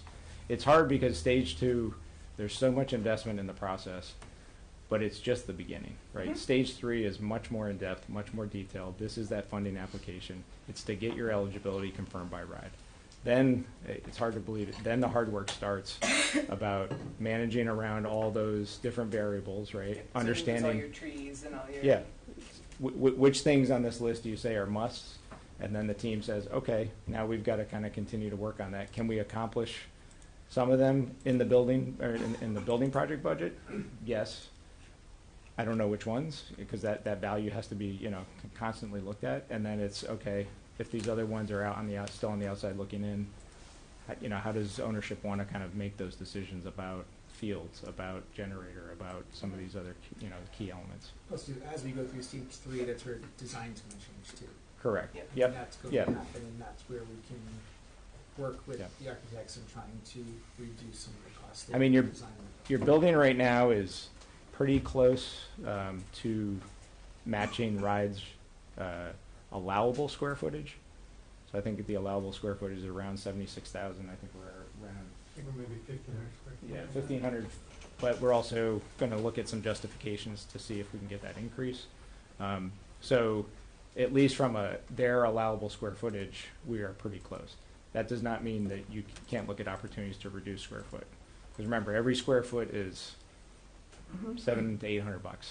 So at least when you look at that at the cost estimate number, so you bring that square footage down, and every foot isn't the same. A foot in the hallway is not the same as a foot in a steam lab or the That's kitchen. how you end up with really skinny hallways. Yeah, but that's where you're going to see a compression of cost is by reduction of square footage, and that's certainly something that we do on most projects that we work on. Probably in this next stage is really when you really try to compress that down, or you test to see, okay, can we still achieve program expectations, teaching and learning expectations, and lose 2 or 3% of the total square footage, and each of those things should translate into savings. So that's the goal as we enter into the next stage. Other questions or comments from the committee?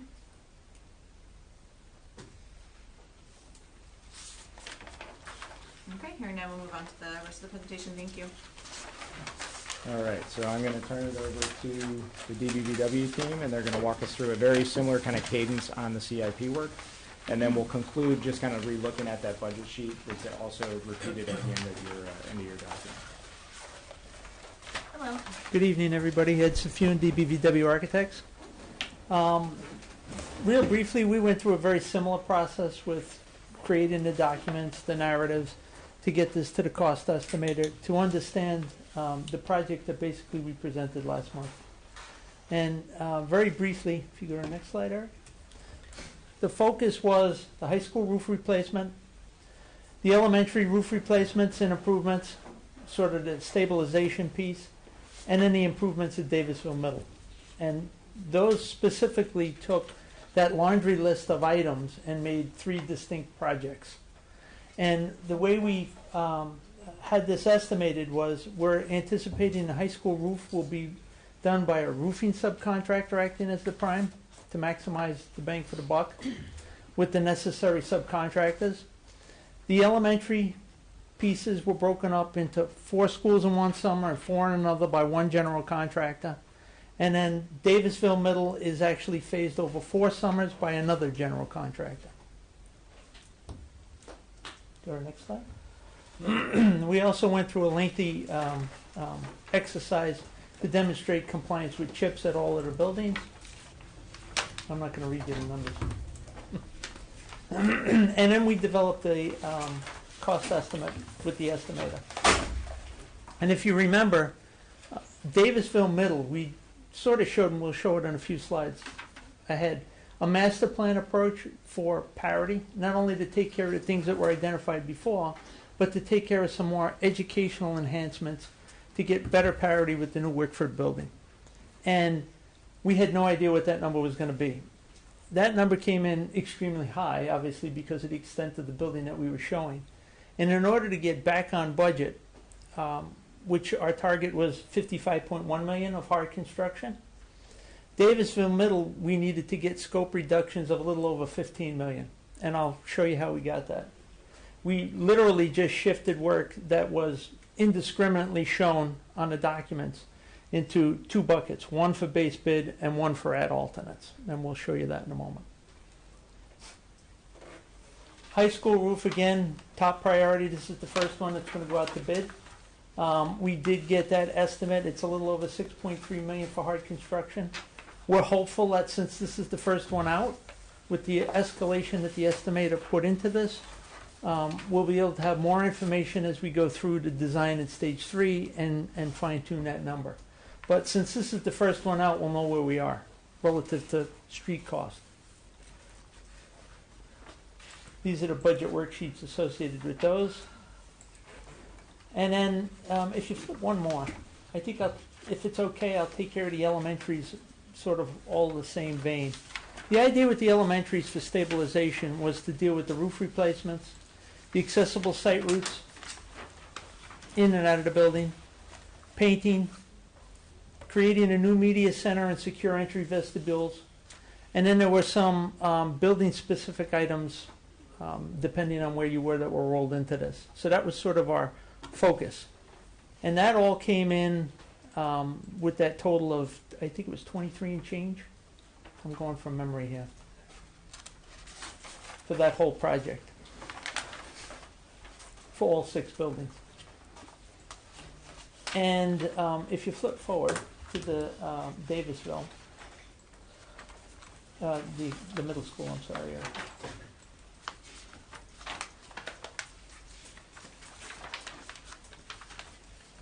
A lot of buildings. So Davisville Middle, we did this whole master plan arrangement, and in getting those numbers back and realizing what was within striking distance within our overall $55.1 million, the area in the red wicket towards the front of the building is where most of the work is going to be focused to get back on budget. So the base bid scope will include new entry canopy, new secure vestibule, new media center renovation, guidance suite, modifications to the main office and the nurse's suite. Also includes toilet room renovations throughout the building, painting, some accessibility work inside the building as well as outside the building, which I'll show you on the next slide, and the removal and replacement of those operable partitions between the classrooms. And replacing them with real walls, fixed walls. So the items here highlighted in yellow were the changes in order to get back on budget. So we reduced the extent of the mechanical and electrical improvements in the base bid scope.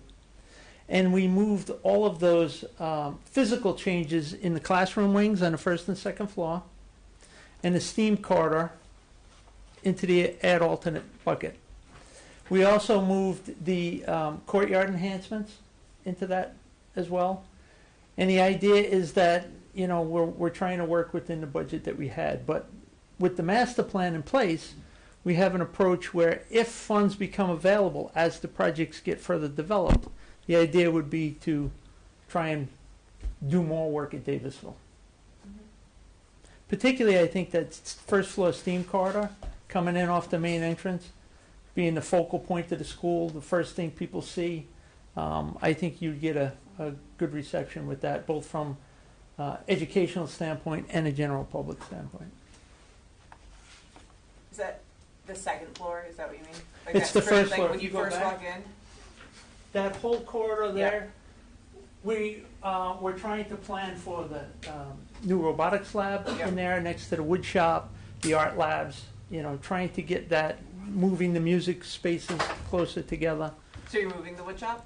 No, the wood shop's going to stay. It's actually a great anchor to that whole wing. It's the a nice second floor of my attribute. brain, but I guess it's not. The floor below, it's like the garden level. It's the ground level, is when you walk in, you Yeah. go straight ahead. It's that main Yep. corridor coming There's two straight. ground levels though, because in the other first, Yeah, so the the other other one, hallway yeah, it is does on go ground under, level yeah, I too. understand. That's a half a level Yeah, down. Yeah, I think it's. Garden yeah. level. Yes. Yeah, there you go. Got it. All right, thanks. I just was trying to make sure I understood you correctly. Thank you. And then the budget sheets associated with those. And I think, Sam, I'll turn it back to you. With this in the numbers. Yeah, so just coming back, this is the same as on slide 5, I believe. So if we focus on that top tier of the spreadsheet, so we talked about your total available funds is the $141.452 million, and that's the combination of your bond plus that anticipated yield on your revolving loan fund. So that revolving loan fund is information that we took right from the district and kind of the previous submissions. So when we look at that top tier, which includes the base of each of the things that Ed just went through, as well as the base of the middle school budget. So you have, we don't have to run through every single one of those, but if the middle school stayed at that 72.493 million, that would have approximately 68.9 million left for all that CIP work. And within that CIP work, you have about 24.06, which is committed to Davisville in this cash flow, and about 44.89 is spread across the remaining all the elementary schools in Davisville Academy. So that is kind of the baseline, kind of overall project budget based on all the information we have today. The next tier down, as Ed walked through and we talked already on the middle school itself, are all the things, all those alt budgets. You saw 2 on each page, so one's the base, one's the alt for each of those CIP projects. So all that stuff really is, even more so than the alts for the middle school, those are sitting well outside of probably Those are in real never. any opportunity. However, RIDE does want you to at least prioritize that list to the best of your ability, so that, because there will probably be available eligibility, even though there's not more available cash. So they want to make sure that if they approve something that's down on that alt list, that it is the top priority of the ownership team. When do we have to prioritize that list by? So I think it would be ideal that it's for this submission, because if not, then they may prioritize differently than you will. Last night there was a building advisory committee discussion around this, and I'll let the building advisory committee members on the school committee kind of speak to it, that said should the remaining scope of Davisville kind of be the top of that list. Yeah, we're not We talked saying about Victor Mill too. we did, although that's a different, that's not going to tap into the eligibility pot, because you're going to just be capped at whatever that eligibility is anyways. So it's an approval process for cash that you probably will never have, right? Yes, Because you're capped at the 141.5. But to Ed's point, if and again, we're just speculating, if your North Kingstown High School roof replacement project came in $500,000 left, then that would be $500,000 that you could either decide to deploy to the middle school, or would you deploy it down to one of these alt projects on the CIP list? So that's something that you have to consider. If it's not perfected at this submission, I think RIDE will give us a little bit of time to kind of think through it. And again, I think it's an exercise for cash that you may never come into. So it is, I think you've got to kind of evaluate it from that perspective as well. It'd be one, and unless all of a sudden you came into $10 million, and then you had ability to do more work in this 5-year window, and then you could say, okay, well, they approved Davisville Middle alt, so now we have a project that we don't have to go back through a stage 2 process. So that's really what you're trying to do, is get as much eligible approvals in this stage 2 approval. It has a 5-year window. At the end of that 5 years, you'll have to reset and do another one, similar to what you're doing right now. So it's a little bit confusing to kind of walk through it. No, I understand. But so is what you're saying that if we go with what I heard you say is the Building Advisory Committee's recommendation is that the DMS alts are like first up? Is that what you just said? Yeah, and I'll let the I don't want So to speak for the members. Of the CIP projects, Yeah. not the Woodford Middle No, School. yeah, I understand. Of the CIP projects, have Davisville Middle School be at the top of the list. Yeah. So that way we are continuing renovating DMS, so that way we are doing similar work as what is happening for you with Yeah. So then, even though we're submitting these alt project scopes for each of the schools, am I hearing you correctly that because they're not prioritized with RIDE, that they're not technically considered the same in the stage 2 application? Since you don't have a source for all those, Yeah.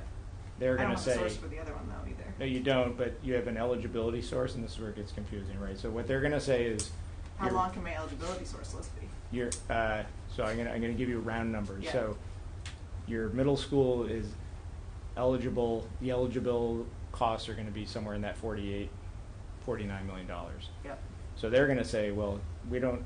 You're building 72. We're going to say there's still $24 million of eligibility to approve because they consider those costs ineligible. So then you could apply it. It's not more cash though. It's just an approval that allows you to kind of at least keep at least maybe a project or two kind of still in the queue and get it approved. Whether you decide to do them, and none of this work is scoped for all that additional, all the alt work. So all that stuff would have to be kind of evaluated against the budgets that we have here. So we've created budgets for what we believe they will cost, but that'd be a whole nother round of contracts and all that kind of stuff that are anticipated in the budget number, but not negotiated, and that work wouldn't be part of this unless you decide to pull the trigger on it. Other questions or comments from the committee, or anything else that you wanted to add to the CIPs? Because you kind of skipped over the elementary schools, so is there anything No, I note in those? Yeah, I think as Ed presented, that the program at those is somewhat similar. So it's roof, media center, security vestibule, and then you have each school might have a couple of additional scope items as Ed highlighted in the presentation. So that's what is in the base, and then the alts are kind of listed in a list here, but more specifically, they're called out in the design documents that would go in. So initially, we had listed as an add-on a new gym addition at both Fishing Cove and Forest Park, but I noticed in this, and Ken, I asked you about this, that only Forest Park is listed. Is there a reason it's come off of Fishing Cove? It's on Fishing Cove's alt. It's on its alt project. It is? Yeah, way at the bottom. But it was, But I think, it's because I not brought it up listed. yesterday, I think was it Forest Park though? It was supposed to be at 2 schools. The estimator missed it, and we didn't want to add the number in and throw all the backup Okay, sort of in array. But the cost is the same. okay. It So was 5 point whatever million. It is included? It is not included Okay. in the alternate list. It needs to be. We can get that added on before we. We can get that on. we can talk For about Forest that Park, that's the one Thursday. it's missing for. No, Fishing Cove, well, on one doc it says it, it says it right there. It was an estimate snafu. Yeah, but it doesn't say it for Forest Park, I don't think. Yeah, it's on for one and not. I know, it is on for Forest Park, it's higher up, see it? On I this think one? it's on my presentation, but it's not in the estimate. Oh, okay. It's not in that number. Yep, got it. So that 102, the total line item, doesn't include that extra 5 and change. One was like 2 million and the other school had 7. Correct. Got it. Okay, so we can get that added. Okay. And then, I just want to, I know everybody knows it, but I just want to state, like, we keep talking about this $4 million. That $4 million does not exist, so we really only have 137. I just want to make sure that we're clear. And that is something that I want to bring to next meeting. We're going to have a fund balance report. I'm just looking at and make a recommendation that we are putting in the fund balance a line item for these CIPs that we each year, if we have any surplus or savings from one year to the next, we are allocating money just like we do for the drug fund. So even though we're putting in the base $141 million worth of projects, we currently only have funding for $137,000. 137. Yep. So I Yes, just and we wanna knew that last put time that when we in- did the right, last I know we do submission, it, but everybody that keeps 4 talking about million. this 141. We don't have 141 million. Right. But I want to propose, I want to Yep. make a recommendation for a plan, so that Yep. way we are putting fund aside, and when we have funds available, we're putting money into that. What happens if we don't hit $4 million in 5 years? If we don't hit the 4 million, let's say we have 2 million, then we do 2 million other projects.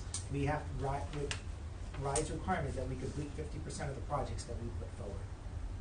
Which we will with the So, 100. which we will, right? So we're not penalized for it, we just may not have the additional funds for The, it.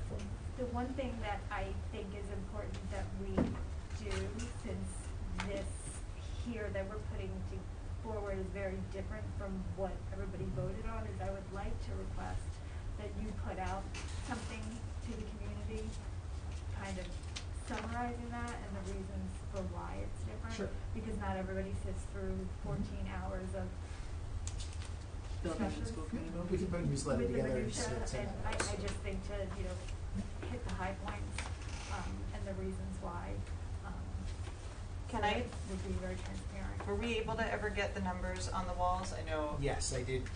I'm gonna discuss that. Ready to talk about that too? Do I have a handout or something? Yes. Sorry. No worries. I would like to pretend my eyesight is that good, but.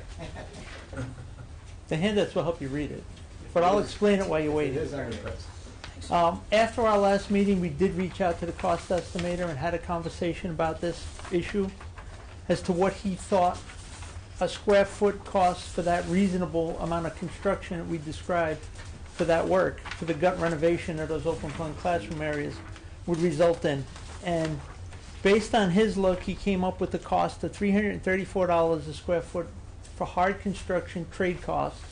And then with all of the multipliers for overhead, profit, general conditions, bonds, things like that, escalation, reasonable escalation, it worked out to be $516.60 a square foot for hard construction. If you go to the next slide, Eric.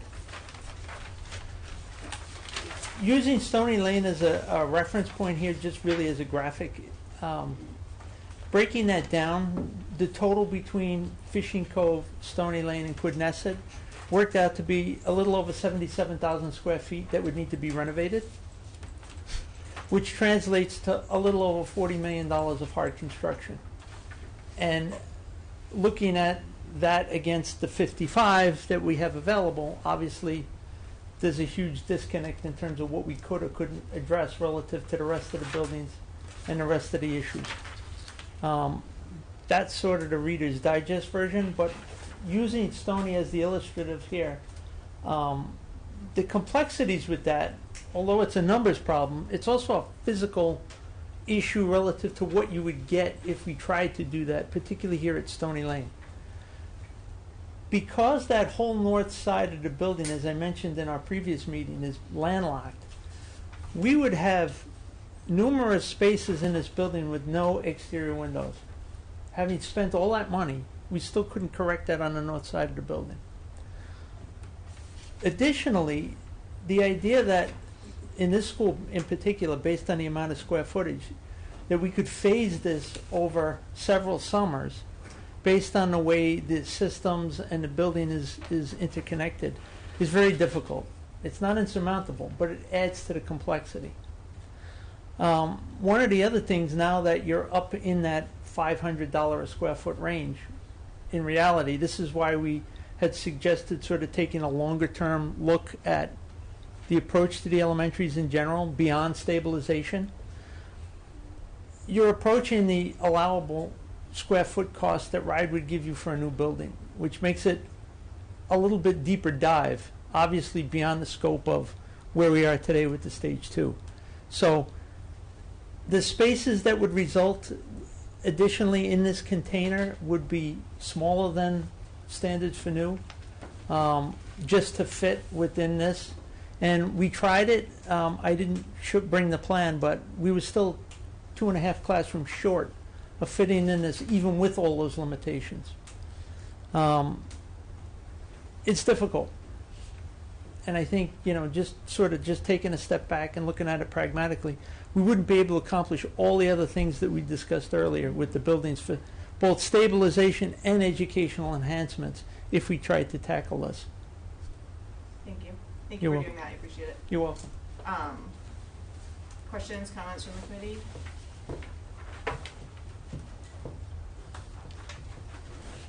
I think I just, for that piece of it, Ken, it still like immensely bothers me that for the elementary schools, the only thing that we listed on the flyer that the district put out was for the elementary schools, classroom walls for Stony Fishing and Quinnes Elementary. Like, that's all we said. Like, we didn't say roofs, we didn't say all the other things that we're planning on doing, we didn't say. Talked about the roofs the entire time. Yeah, but like it says district-wide new roof, sorry, excuse me. But like, it didn't say the other things, basically, and it didn't say all the things for the middle school. But we did say, like, classroom walls at Stony Fishing and Davisville, like on the... Right, because those were very specific to those schools, Yeah. and that's what we listed. I understand what you're saying, Yeah. but I'm also saying, like, that was very specific. Now, Yeah. we're not able to do that, but what we are able to do We is are media able to do it, centers. we're choosing not to do it, and I think that's, Well, because but like, if we- it's... But if we do it, it's taken away from everything else. I understand And we that. do nothing else that we also. Yep. So there's a trade, right? Yep. Like, I understand what you're saying, but there's also a trade there that if we say, okay, let's do the walls, now we're not doing all the other things we said. Mhm. And so then there's that same argument on the other side. I think there's an argument either way, but I think what we all just need to recognize is that the cost estimates that we have now are much more accurate to what it would be. Mhm. And we're not able to do that along with everything else. And if we choose to just do the walls, then we're not doing the other items as well. And Mhm. if we don't do roofs, I know roofs aren't something that people get excited about, but if we don't do new roofs on our schools and a roof caves in, we're not allowed, then. Yeah, but I'm not advocating to not do the roofs, I know how I important the know, roofs but are. I'm just saying, like, when we start taking things away, Yeah. I completely understand what you're saying, but there's an argument on both sides there of what are we putting forward and then what are we not doing. Yep.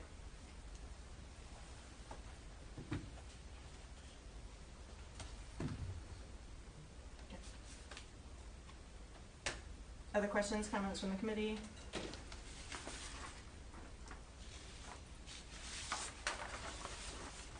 So the walls isn't even an alternate project scope. The walls are not being put due as the costs. We did not put them on there as an alternate. We can discuss that, but looking at the price of what it will be, we did not put that on there. Just a question about that though, Ed. I think it's more than the price, right?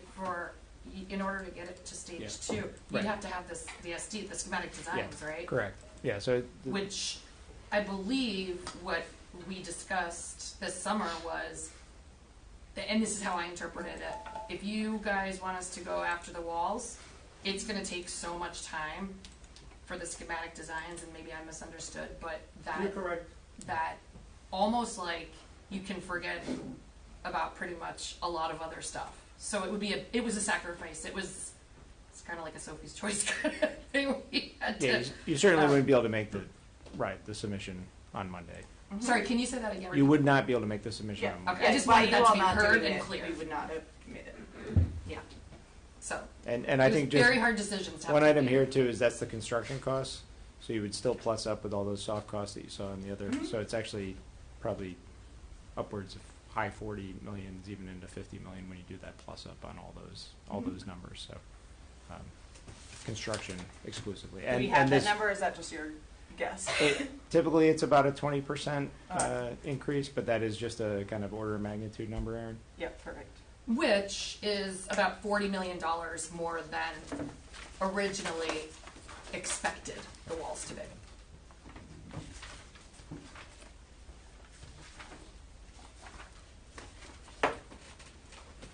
Any other questions from the committee?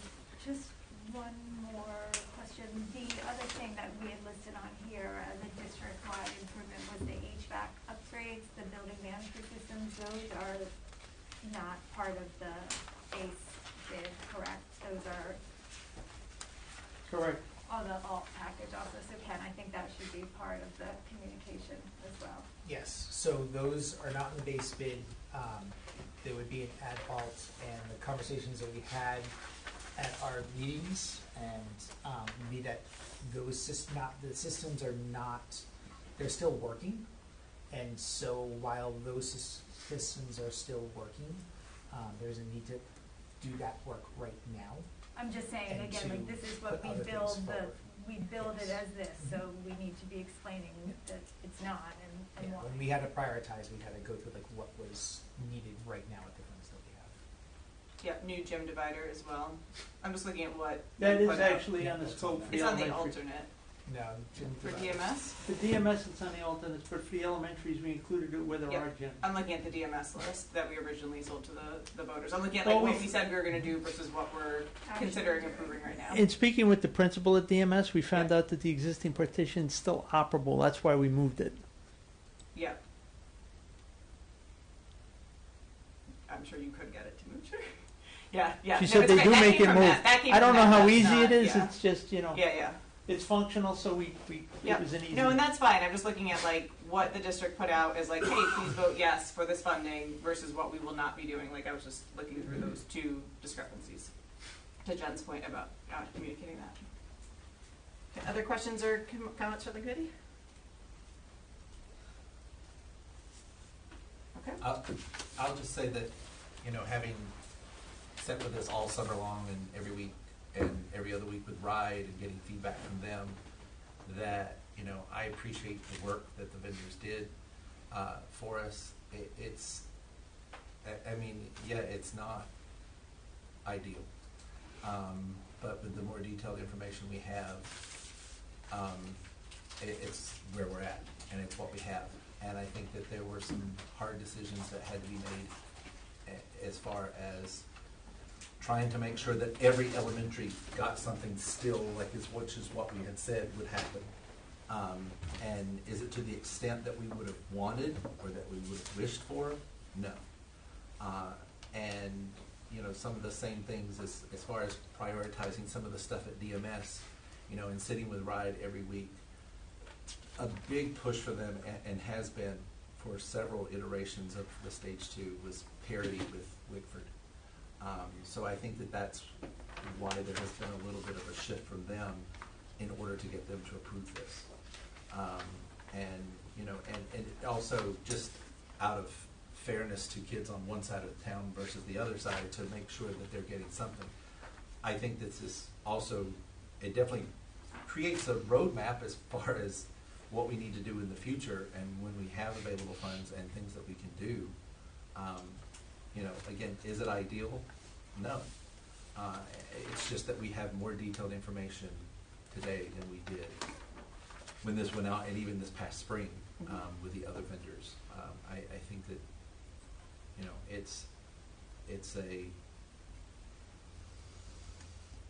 it's just where we are. But having been a part of it this summer, I think that these decisions are the best that we're able to make, unfortunately. And then just add to what Rob was saying about it being a roadmap. This does now give us a starting point when we start saying, like, what do we want for our 20-year plan? The work that the architects are doing with, as far as here's what we can be doing, this is what we can turn these schools into. We know now this is what we can look at and say this is what we want for the future. And then also what that means is we're going to have to look for additional funding sources to do this work in the future for our schools. I haven't been able to do the math, but is for what's on the base bid scope for each of the elementary schools fairly consistent, like from school to school? Like, are they getting about the same money allocation? Yes. Yeah, fairly close. Yes, they're all. Yeah, I just didn't get to do it. In like the 6 to The 6. difference is in the 6 to 5. square footage in each building, really. Yeah. Okay. Basically 6 foot. Yeah. A little bit more, a little bit less. Yeah, depending on specificities. Mm-hmm. Yep, I see it. Thanks. Okay, other questions from the committee?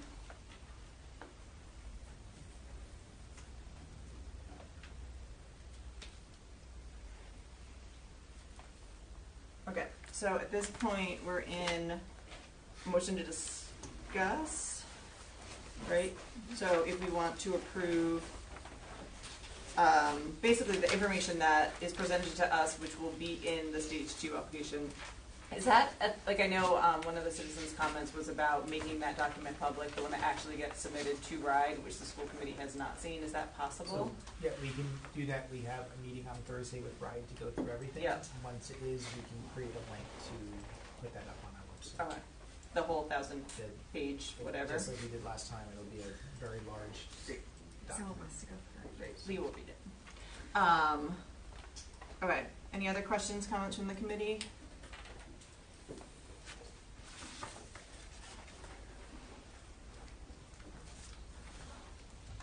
Okay, we can take a motion at this point if you want. I'll make a motion to approve the fourth addendum of the stage 2 application, which is due on Monday. Okay. Any further discussion? I just want to echo Mr. Case's point about all the work that went into this. I know that it was a very crunched timeline for both the CIP as well as like complicated for the Wicker Middle School. So thank you to all the vendors who worked on it. I know it was a lot of work in a short amount of time. And of course the administration for working with them on that. And the members of the Building Advisory Committee. Anything else discussion-wise? Good. Does this go to town council at any point? Do they have to approve this fourth addendum at all, like after the fact, or? Stage 2? Yeah, they don't, it's just like, okay. Yeah. They'll get, So I'm sorry. yeah. Yes, they do. I was like, Okay. No, I'm I sorry. was like, I was like, I They do. thought That's so. going to their next meeting, and that Yes. is something we let Ryan know. We this. knew So that. we will But submit it not- on Monday with the Yeah. So on addendum, Monday, but with town them council knowing will that vote this on will this go at their next to meeting. yeah. their I was like, we next definitely knew that. Yeah. That I doesn't thought feel so. right, yeah. Yeah. meeting. I'm saying no, and That's Yeah. why I just wanted to clarify. Because they're off schedule right now. Governance process. Right. They're off schedule because of the holiday on the Monday, so they met yesterday, Right. which made them not meet next Monday, Right. which So it would have goes- worked out, I think but then it's it would 2 go to weeks the from next now, one. that's when it goes. So Yeah. once we have this, I'll write Yeah. a memo, I will send it to them, and then it goes to. Yeah. Right. Yeah. I was like, I just wanted everybody to know yeah, what we the all, process yeah, is. it's fine. All right. Okay, so we have a motion to approve on the floor. Any further discussion? Nope. Okay, hearing none, we'll call the question. All those in favor, please say aye. Aye. Okay. Motion carries. Thank you. Okay, going back up to reports. We have the financial report, item A. Any questions from the committee on that one? Thank you. Aye, thank you. No, we did personnel. Personnel is part of consent. That was part of consent. Oh, was okay. Yeah, that confuses me sometimes where they, but yeah, that one's all set. Questions regarding the check registry from June? Can I make a motion that the district publish its check registers on a monthly basis and then post it to our business office site as a monthly update? Post it to the business office. What's that? Post it where? Our business office site, there's a little Like on our website? link to that, yeah, on our website, on a monthly, as a monthly update. I don't think we can make motions under reports. Get under. Yes, you can request it. No, but we can, Yeah. we'll get some. Okay, because that, I had asked for that, okay, thank you. Let me just, make sure I'm clear on it. What were you asking for, Megan? To publish our check registers on a monthly basis and post it then on the business office site as a monthly update. Yep, all right, thank you. Yeah. Yeah. Any specific questions? Can I just make a comment to the request? Is that okay? Yeah. To Megan's Well, I request? think it's important. Yeah, that's fine, I just want to make sure. I usually defer to Ken to Yeah. defer to you also, yes. Are you okay Can that? you introduce yourself? Leslie Ampel, Director of Finance. What I had talked to Dr. Duva about was providing a list of monthly reports that I'll be bringing to the school committee starting on the 30th. Are you okay with it being presented to the school committee and then being posted, as opposed to it? Like I want to present it to Yeah. the school committee, so if there's any questions, that it can be addressed, and then following that meeting, it can be So posted. it might not be exact monthly, is that what I'm hearing? Exactly. Yes. So I just That's just want to make sure. Thank you. And Leslie and I talked about the second meeting of every month having all those reports go, so that way we're consistent, would be every great. sheet knows when everything's happening, so we just know second meeting of every month, financial reports are. Yep. Is that good? Yeah. Great. Did you have a specific question on this one, though? I know you had asked for the. There's a different item, Okay. That Perfect. I do have a specific. Yep, okay, we'll get there, sorry, I forgot that it was on kind of close. Okay, moving on to, any other questions from the committee regarding this one? Okay, moving on to the advisory, subcommittee report, policy advisory committee. The Policy Advisory Committee last met on August 25th. We continued discussions on proposed revisions to Policy GCB, which covers non-unit benefits. We reviewed IHAN/IHAMR, which covers health education opt-outs. and the proposed revisions to those policies are on our agenda for this evening. In addition, a new cultural, respectful, inclusive engagement policy was given to administration for their review. Our next meeting is scheduled for Monday, September 22nd at 5 p.m. Okay, any questions regarding the Policy Advisory Committee report? Oh, I have a question. Mm-hmm. Are you going to put a cell phone policy policy soon? Just because I know the state approved one on, no cell phones by next year. School year. It'll be on an agenda for discussion, yes. Okay, Yes. I just want Yep. to make sure you're going to Yep. do it soon. Okay, thanks. Thank you. Any other questions or comments? Okay, is DEI There was curriculally no- listed? There was no DEI meeting, yes. Okay, and then, Building Advisory Committee, anything you want to add in addition to what we just heard from the? I don't. Yep. No. Really? Yeah. Was there any, I know it wasn't on here, but were there any official motions from the Building Advisory Committee to us? It's not like listed as a separate item, so Yeah, do you want to no. clarify what they voted on? Sure, yeah, so what was voted on was my recommendation to submit the stage 2 fourth addendum to the school committee with all of the base bids, Mhm. and then to prioritize the alternate ad-alts from DNS. Thank you. I just want to get that For on the record. and that was for eligibility approval. Yeah. Understood. I just wanted to make sure that was noted officially, that it was an official recommendation from the Building Advisory Committee. And that was a unanimous vote. Thank you. Thank you. Anything else from the Building Advisory Committee? Okay, moving on to special reports. Any questions from the committee regarding personnel actions? Okay, hearing none, we'll move on. Moving to unfinished business, can I get a motion for item A, please? Make a motion to discuss. Second. I have a question. Okay. No, she's not going out. You want to skip A? Okay, let's pretend you didn't say that. Okay. No, that didn't happen, Stephanie. Erase with that pencil. So we'll withdraw that motion. Okay, make a motion And to then- discuss item B. Yep. Second. Okay.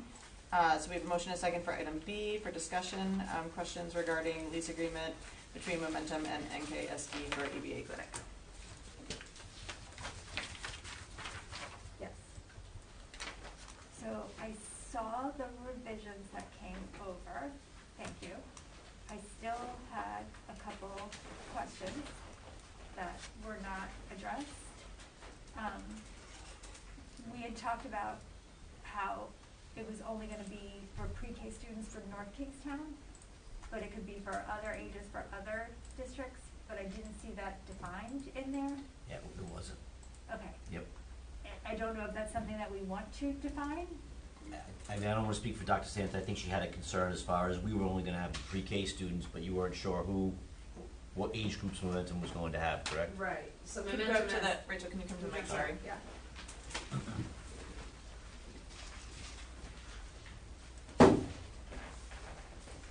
And then just introduce yourself, please. Yep, sure.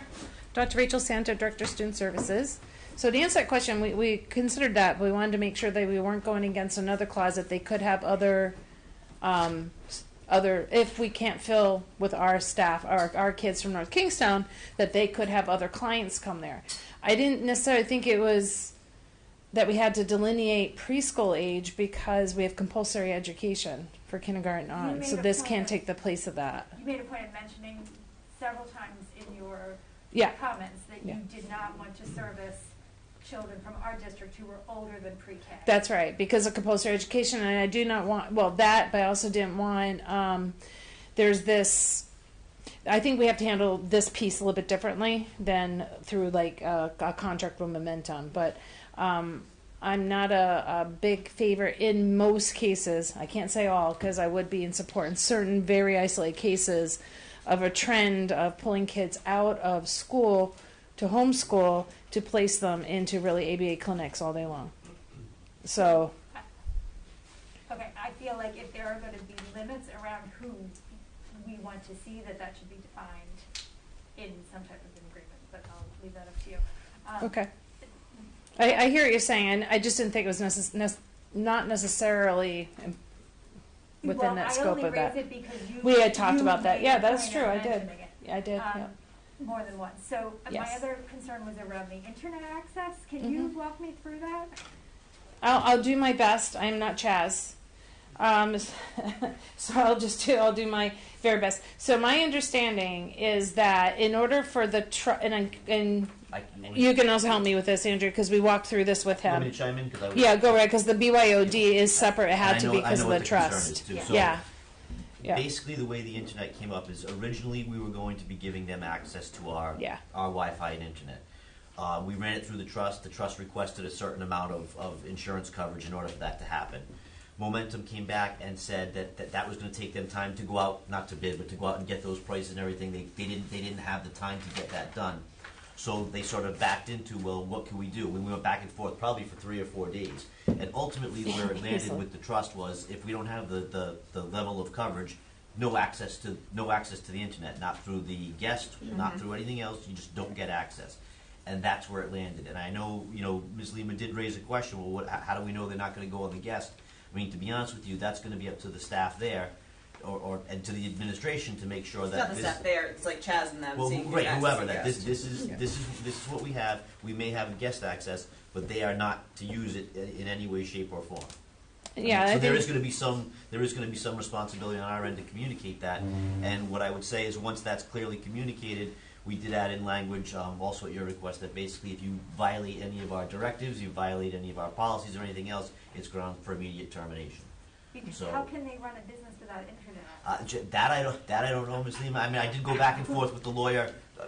My understanding was that they can do something completely separate. That's Like, not they could part call of our Verizon system. and have a nice little Verizon box. Right, they can have their own. They can have their own. But do they have to actually but do they have permission from us as the lease Yeah, person? they could do that. They can create boxes completely separate from ours, and actually, it's probably better than even using like guest or BYOD, because when those open up, that actually opens it up for other students to have access that we may not want them to have. So for them having that's my understanding from Chaz. Yeah. That's not the technical term, but in general. Right. So having them have a separate line or separate system And is I probably don't know better. anything about but I know do you have to run a wire? Do they have permission to do that? That's not spelled out in the lease.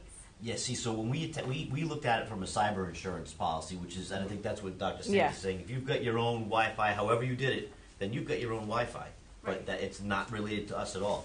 Now, what I would say is the way the lease is drafted, they wouldn't be able to come in and start punching holes and running wires or anything else like that. Right. My assumption, based on some of the conversations we had with Chad, and I'm way over my skis here, is maybe they plug in they plug something in that gives them their own Wi-Fi, But that's like a not hotspot. A hotspot. But I It would. might be on our Our electric. tech team behind the camera is Electric, literally but not cringing electric. at our civilian discussion right now. It might be ours from an electricity standpoint, but again, the concern that was raised by the trust on this Cyber. was purely on the side. If they have access into our system and they let somebody in, and they only have $20,000 of cyber insurance, then we've got a huge problem. I actually suspect that they're going to use an app. Most of these agencies are now using apps to collect data, and not necessarily, they do it right on their phone, not necessarily on like a big computer screen or anything like that, because they're working with kids. They have found it easier just to do it that way. So I suspect that might be the way they're going to do it. We do have a meeting scheduled tomorrow to discuss further. I can certainly ask them. I mean, they That didn't. whole thing just still feels weird to me. And So you said that, and I would- think the I question would is about. touch They that didn't now. balk at it. Their lawyer was like, "We just won't use the internet. We totally understand your concerns. Yeah, they did. We'll handle it ourselves." And then there were two of Megan's questions that didn't seem to have been answered in that lease was, does Momentum have an escape clause to end services before the lease term? And are there any penalties if they do? And would we be forced to cover students who are receiving services? The answer, you had said, Rachel, that would be addressed in their contract, and that's not. Yeah, as far as services, we can't provide the ABA services. So that is essentially considered to be a medical clinic. It's as if they're asking us to do like blood work. We can't do that. We can't take over those services. Is that going to be made clear to Clientele. the clientele? I would assume so, because we can't, we're just not able to do that. We can't just take that over. It's a completely different set of It's that perception services. though, like it's. Yeah, I understand, because it's there. I think we'll have to make that clear with Yeah. them, yeah. But Okay. they just understand that this is a separate agency, and that is exactly how I've been describing it. They're renting space in our building. They're a separate agency. And then are we liable for the conduct of their employees or any parental claims of malpractice or injury to the students while they're operating? No, they have their own Is insurance for that. clear Yep, in and there? indemnification, yep. Okay. Yeah, they And the have trust, themselves. so Yeah, is- yes, the trust Yeah. review, all that stuff, yep. Are they doing year-round services, Rachel? So like, will they be in the We building? had, I think we put it out, essentially the schedule that we have janitorial support, like if the building is open, and that's it. But we have janitorial support in that building year-round, don't we? Yeah, so likely year round, but they can't be there when our school's closed, essentially. I was trying to figure out how much revenue we were gonna make. I would Like, say we're they're making gonna be 12 months open of every month. revenue, or are we making? So I think 8? you're gonna make just under $5,000. Yeah. Yeah, Other questions, comments, thoughts on this one? Yeah, so I had sent Kenny email just this morning. I have to apologize, but because we didn't get this lease agreement until Friday afternoon, and I just didn't have a chance to look at it until yesterday. So these are my additional questions or comments or concerns. First of all, unless I'm misreading something, in item 1A of the lease, it states room A, so let me go back further, 8 and 8A, and Davisville Academy is going to be considered premises. Shouldn't that be in or of Davisville Academy? Do you see where I'm? Yep. Okay. Okay. Is it a grammar question, or? Well, it's a question I of see if we exactly what say she's at, we're yeah. basically giving them the entire school. No, I If you got use you. the word Yeah. It's in. So one word can really change everything. Yeah. All right. I was just wanted to clarify, like, you're looking for that and to change to in. I was looking at Andrew, but yes. Yeah, I mean, yeah, I was trying to like see if he agreed or. The name of the school should change too, because Yes. we changed the name of the school. That is the new name, isn't it? Oh, Is yeah. it really? As of last I wasn't night. looking at that. Yeah, I was as of looking last night, really. Yeah. They did approve it. Okay. It's on there. I just All want right. to make sure the full. Yep. No, it's valid. If approved, this is my next one. If approved, Momentum staff will be able to, according to this, occupy the space as of tomorrow, September 10th. Will the district be in possession of all of the background check documents at this time, as stated on page 2, section 8? I'll just say all these and then we can come back to these.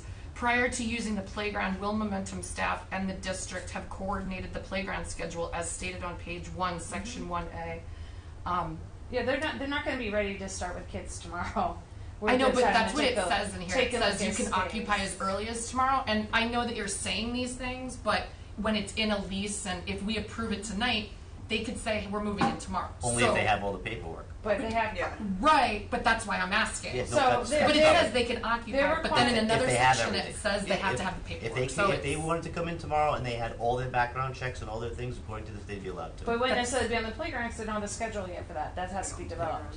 So what I'll say is that in order to do the work they do, they have to have BCI checks. So if they have staff that they have hired, they have to already have those pieces. So they would have not just the BCI checks, they also would have the certificates of the BCBAs or the RBTs, depending on who's working. Okay. And let me see where I am here. Does the NKSD have the confidentiality forms referred to on page 2, section 8, preparing in advance? Yeah, that's a common form that we use for Like any subcontract? everything. It's we use confidentiality when we have student teachers, interns, things like that. Okay. And who's going to be in charge of those forms and where will they be stored? I'll take responsibility for that. Okay. I appreciate your forthcomingness, but this all kind of has to, I feel like this should be, Wouldn't be in a lease though. but here's the thing. This is my concern. A lease is different from a contract. Agreed. Well, I know where you're going, so yes. So A lease is a a lot contract, of my but yes. questions, I'm trying to be generous and find them here in the lease. No. I know. I got you. I know. I see where you're going. And this yeah. is where I'm struggling greatly. So, let me just keep going. Number 3, are there cameras in DA and are there, on the playground? Do we have cameras in the areas and on the playground? Okay. On the playground? Yep. Yep, there you Good. Okay, Momentum staff and clients will have access to the building from 8 a.m. to 8 p.m. Since the NKSD is responsible for covering the utilities, how will we ensure that the lessee's staff reducing the heat, which is found on page 1, section 4, will be complied with after the school hours? Number 5, if Momentum staff and students are on the playground after school hours and a member of the public or members of the public are there using the playground too, or the outside area that's considered the playground, who will be held liable if anything bad should occur on school grounds? I believe that was kind of covered in liability, but not necessarily. So in other words, if the public, if a bunch of teenagers or kids come and start playing. There's horses a lot there. What's that? Horses. Dogs. There's a lot of dogs. People ride their horses there. Right. So just what protections are in place for the district? Number 6, since Momentum reserves the right to service students and clients from out of town or the district who might be older, for instance, teenagers or older students, will the NKSD be informing the current Davisville Academy and Early Learning Center pre-K parents about this new clinic should it be approved? Number 7, the arbitrary $400 a month rental fee. We were told that this clinic wouldn't be costing the district anything, and yet we were already responsible for the following: gas, electric, cable, phone services, custodial services, and any lawyer's fees that were involved in reviewing this lease agreement. Do you believe that $4,800 will cover those costs? In the very least, we should amend this agreement to mirror our own policy KF.1, thereby charging this for-profit organization the same rates we charge for other outside organizations to use our facilities. As it stands, it can be argued that Momentum is getting a sweetheart deal to use our facilities for 12 hours a day, 5 days a week, while we charge other groups a great deal more. Number 8 was actually amended this afternoon, where I asked if there's any sort of escape clause for the district or the right of the NK to terminate that contract anywhere. That was added, redlined in later this afternoon. And finally, on page 1, section A states, any visitors of lessee to the premises shall be escorted by lessee or lessor personnel at all times. Who will ensure this? What about after school hours? It seems as if there are a lot of regulations which require NK supervision when this was presented as an independent clinic separate from the NKSD. So again, apologies, but I just read through this lease last night for the first time. So those are my questions and concerns, which can't all be answered tonight.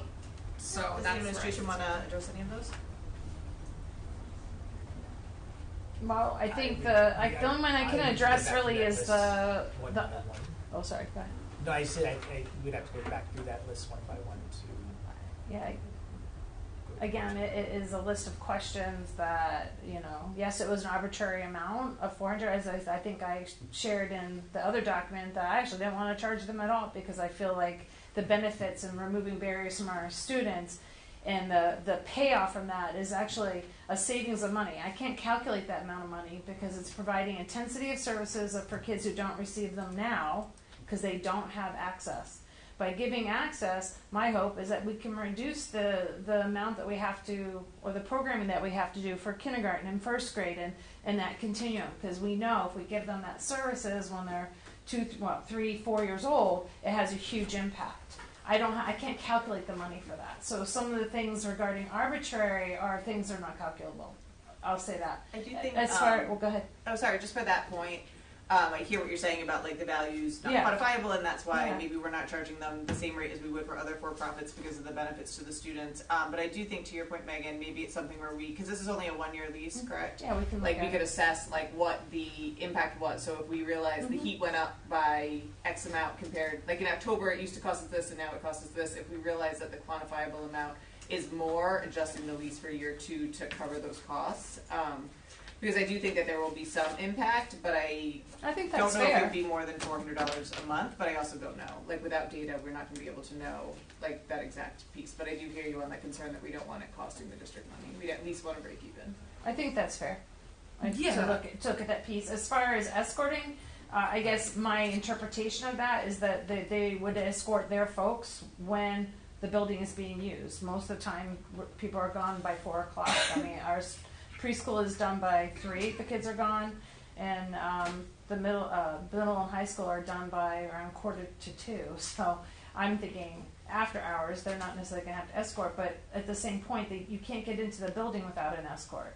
Do you know, like, But they have to if open the someone door comes for to the folks. door, you have to go to the door, open the door for them and let them in. They don't have access to a buzzer and a camera to just do it from afar, so they would have to get up and, do you know what I'm saying? I My don't- point was that Maybe it I says misunderstood. in the lease that are either they or we will have to be escorting. So I'm thinking about during the school day, they're in a building, the buzzer is ringing, somebody has to get in. Like, I guess I'm just thinking about it like, I'm just hearing two different things. That this is a completely independent clinic, we don't really have to be involved, it's not gonna cost us money. And then I'm reading through the lease and I'm seeing kind of different explanations. I think in that, right, so it says that they'll be escorted by the leasee or leaser, right? So when people come into the building secretary has to answer all calls that go into that building. They're gonna be entering the building, right? They're gonna be ringing the front door. Is Doors. my Yeah. ringing There's the front multiple door. doors. It's going to be going to our building secretary, unless we're setting up something separate where it's going to I was thinking them A2. directly with a number. Yeah, I was thinking that they would use A2 So door if we're A2. directing them to A2, Correct. then we'd have to set They them have to have come to get a them. number to them directly. And they would have to come And get then they them. have to go to them directly, so they would be escorted back and forth. As far as us overseeing that, this is an expectation in the lease that they're doing that. If we find out that they're not, then I would say that they're breaking the lease, and that's a right for us to Yeah, say and they can't be in the building. that may go to Megan's earlier point, which I think is a good one, and Rachel and I talked about this. Whatever comes from the actual implementation of the lease, you're gonna, and I wouldn't call it a contract or an agreement, you're gonna give a list of directives, this is how things are gonna go. And it says right in the lease, if you violate any of the directives, you've breached the lease and you're out.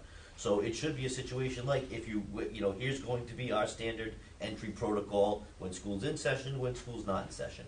Here's our expectation when you shut the lights off and you turn the heat down to, I don't know, whatever, you know what I mean? And if we have custodians going in there and for some unknown reason, every night the heat is left at 85 degrees, then they're in violation of a directive. I'm going to make this very simple. First of all, I'm only one vote, and I just want to say I don't think this is necessarily a bad idea.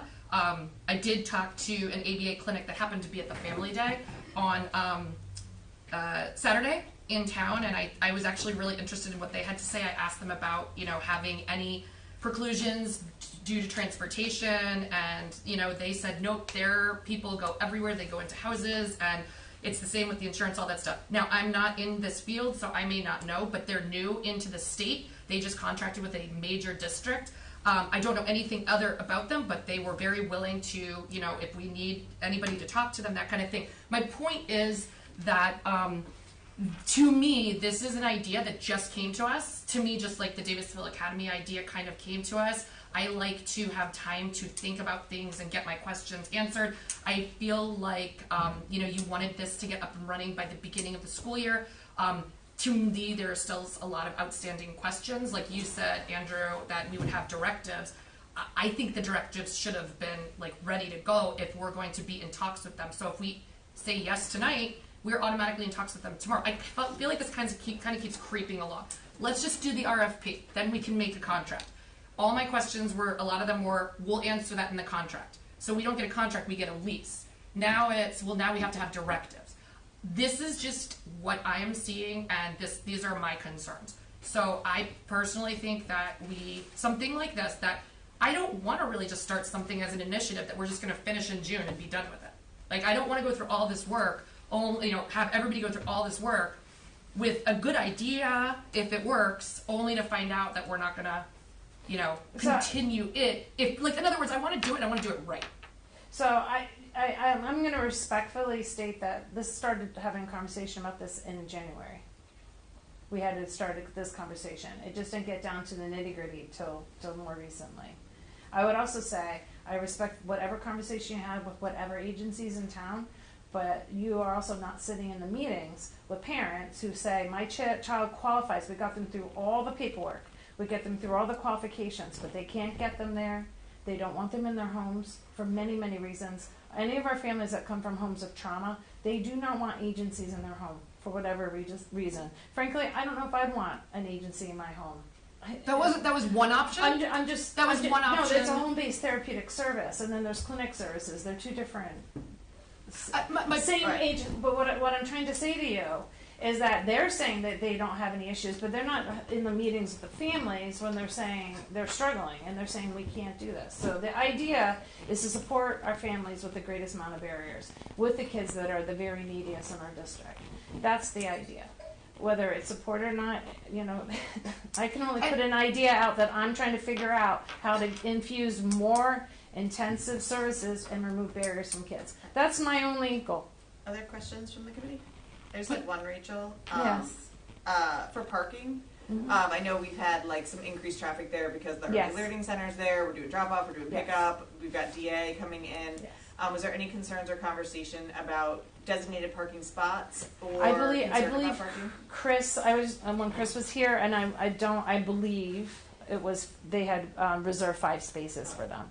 So yeah. Is that something, Andrew, we could get put in, perhaps add to the lease agreement? Just because I'm concerned that I understand. our staff and students might, if they're using more than 5 spaces at a time, then we would I have. believe it was 5. I just need to, yeah, if you can clarify that I'm for me. almost positive it was Yeah, 5. and I'm comfortable Because it stuck in approving my it head. without that, but I do think just culling that out to try to make sure. Because I we were know like that that's counting a how many in piece the of it. offices and how many this might be. Yeah. We're going through like room by room just to see how many spaces. Yeah, altogether. that I makes believe sense, that but I was just the want to amount. make sure that our students and staff have it available.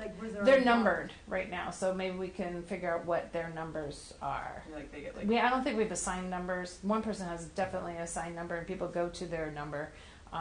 I pick a number. So are you talking about just the staff, or are you talking about the clients who come off? Both. Yeah, because like the staff, Yep. I know, but like it would have to be like a visitor spot for them also. Mhm. Just something like that. Yeah, I think we can figure Let that me know out. tomorrow and I'll Yeah, we can pass figure the that out. details. Yeah. Any other questions from the committee regarding this? Well, I suppose if this passes, are these, I would like to have my issues addressed and put in writing, and I'd like to see that list of directives, or contract, or however you want to word it, that is going to go out to Momentum, just so that we're aware Can of you what follow was up on decided that? on. Mm-hmm. Any other questions from the committee regarding this item? All right, we're going to, We were gonna just make a motion to approve. Second. I mean, the Alright. parking. So we have- Parking and the change to the removing and in. Mhm. Yep, got it. Yep. Okay, so the motion would be to approve the lease agreement with the 2 amended changes. Yes. So that, Ms. Lee, you made that, and then Sherry, did I hear a second from you? Yeah. All right. Any further discussion? I do have a question. Sure. Are we going to make any sort of, if this gets approved, announcement to the Davisville Academy and Early Learning Center parents that a new clinic is going in? And NDA, like any students, early learning NDA students maybe? Right, oh, Like- sorry, I thought you were saying NDA. No, Okay. sorry, and And DA. DA. Yeah, like, so not just the littles, Oh. any families that are going there. Yeah. Or any students. Yes. Yes, thank That you. the clinic is going Yeah. in. Can we get that out, Ken?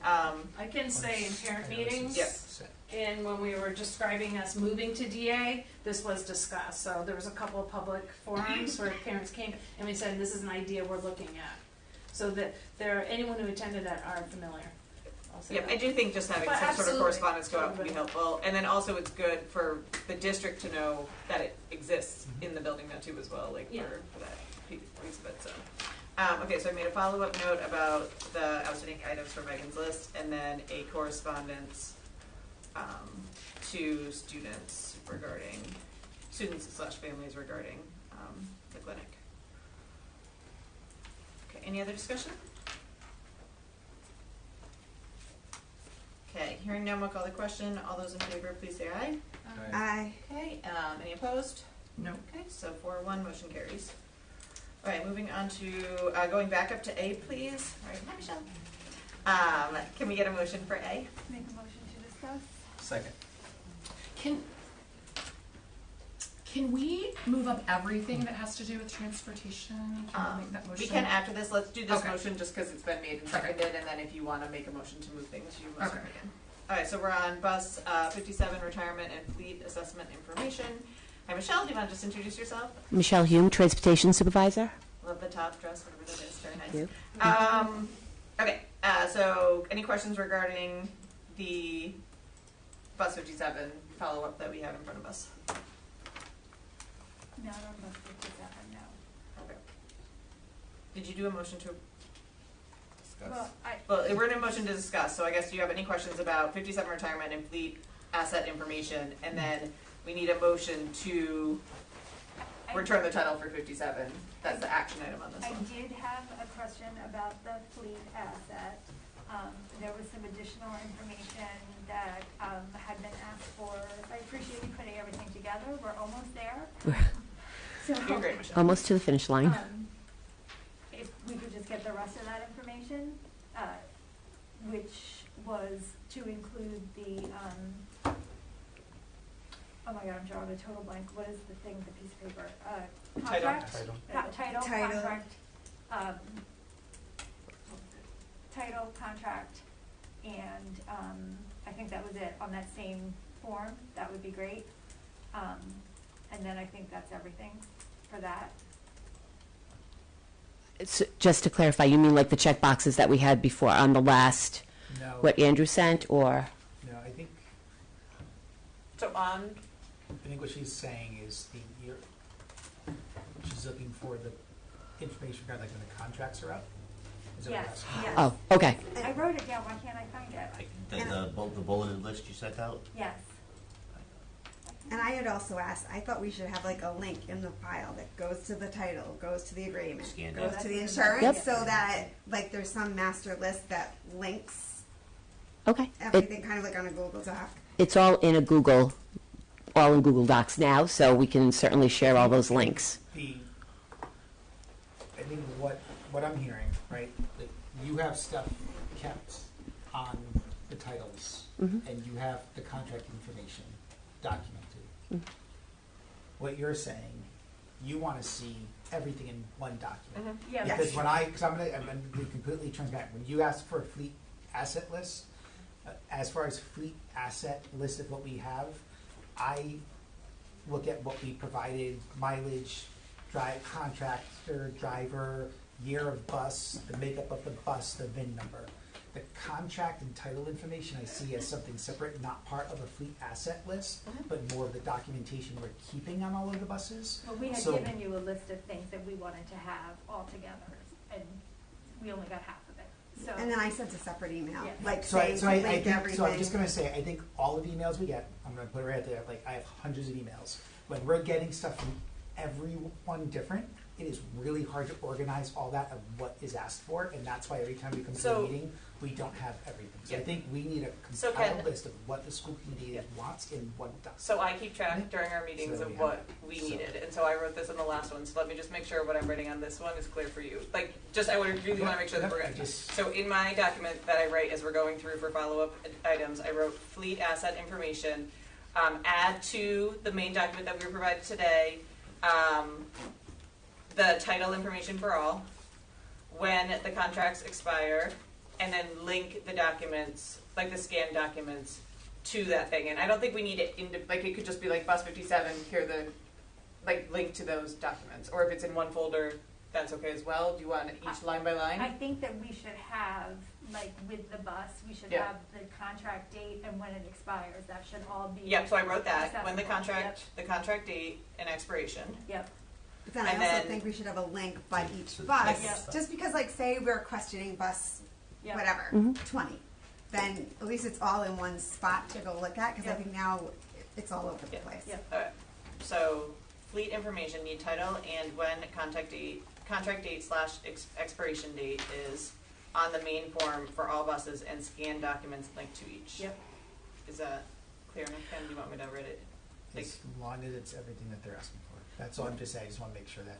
Well, I think Jen's file had a lot, like, Yeah, I your sent file the had template all that of what had she. it all in there, so that's why I'm a little frustrated, right? And like what we got back was not what we asked for, so. that's- Michelle, did that Okay. make it to you? So I want to just make it clear so that way I can work on this. So when you take the asset list and you say click the VIN number for bus 1, you want to be able to go right in there and you want to see their contract, their title, their insurance card, Yep. everything pertaining to one. Yep. Then bus 3, you can click that. Okay, so you want individual files then Yep. for each bus. Okay, just so we're Do a clear. folder Yeah, one folder for all of them, but then, Links to the stuff that you have saved. correct. And I just will individualize it instead of, because right now I just have like one of, yep. Yep, For each thing. okay, I Do you need understand. Jen to re-forward the? I think that'd be helpful because I don't remember what that was. That's, Okay. you talk about your spreadsheet? And I Yeah, can I- show you the fields to add to yours, and Yep. that'll be good. Yep, Yeah. I understand. Okay, I so know we'll what you're get looking for. there. With Can that, I ask a clarifying question, and this is not to come, like, just, it's gonna help me. Why is all of this necessary to be submitted in one document to the school committee? And I'm asking that just, Because the Just so records that we got were, because of Not what Michelle's I'm fault. going to be Yeah. signed, were a disaster. okay, that's all, I'm just I think looking it's just trying to get some. I'm getting to the why of this, Yes. so that way Yes. I know too. For me, the why is when we have to make decisions like this, like, okay, we're retiring this bus, we're transferring this bus to this person. I think it's helpful to have it all in one area so that we can just like easily have like the information so that Michelle doesn't have to go find it. But then also when we're thinking about our overall fleet and like what we might need in the future, what we have for mini buses, what we have for vans, what the contractors have. Like for me, it's also strategic from like a big picture to be able to kind of have a at glance view And I'm of not it questioning from a like, resource why, perspective. And I'm not questioning No, yeah. why we need the documentation in general. I was just asking why all of it in like one place to submit to the school. Because we're being asked to approve these things, and we don't don't have have the the info. documentation that And goes just, with it. that Yep. just for clarification. Yep. but No, okay. okay. All right, so I think we're, so Jen's gonna connect with Michelle, and I'll make a note of this to just tell you what to add to that form so that we don't have to redo the work you've already done, which we I'll greatly re-forward the appreciate. form as soon as I find it. I Yep. have it. And then we'll see that in the future, but then at the same With that, time. I will make a motion to Here we approve go. the return of title and disposal of bus 57. Okay, so we have a motion to return title of bus 57. Second. Okay, any questions regarding that? Can I ask one more other thing we should maybe have on this? You know how we have, like, the contractors can hire drivers? Is it, okay, sorry, written a new No. motion, Oh, sorry. just to approve this one, so we can. So we can still talk about that after? I didn't know Can we this go was back combined it's okay. together. Can we go back into discussion for the fleet, a fleet No, I question? mean, like- Did we All right, already withdraw vote? your Can we take motion, the no, vote? withdraw your motion, Jen, Oh, okay. withdrawn, erase that one. I'm saying, Yeah, all right, Sherry, you can answer your question. so we for have the fleet. drivers, but I'm saying, like, a lot of the drivers have, like, might have someone, if they're out for the day, have someone else drive. Like, do we have that list? Have we approved these people? Or Kenny's, Dr. Duke has approved I them? think the feel like we contract don't, requires us to approve any of the drivers, if I'm not mistaken, right? Yeah. Yep. I don't know that we've always done that. So I'd No, like we to have have. a, We have, I think, unless there's, Yeah, I Since, wouldn't- I wouldn't know as until of the contract recently, is- yes. yeah.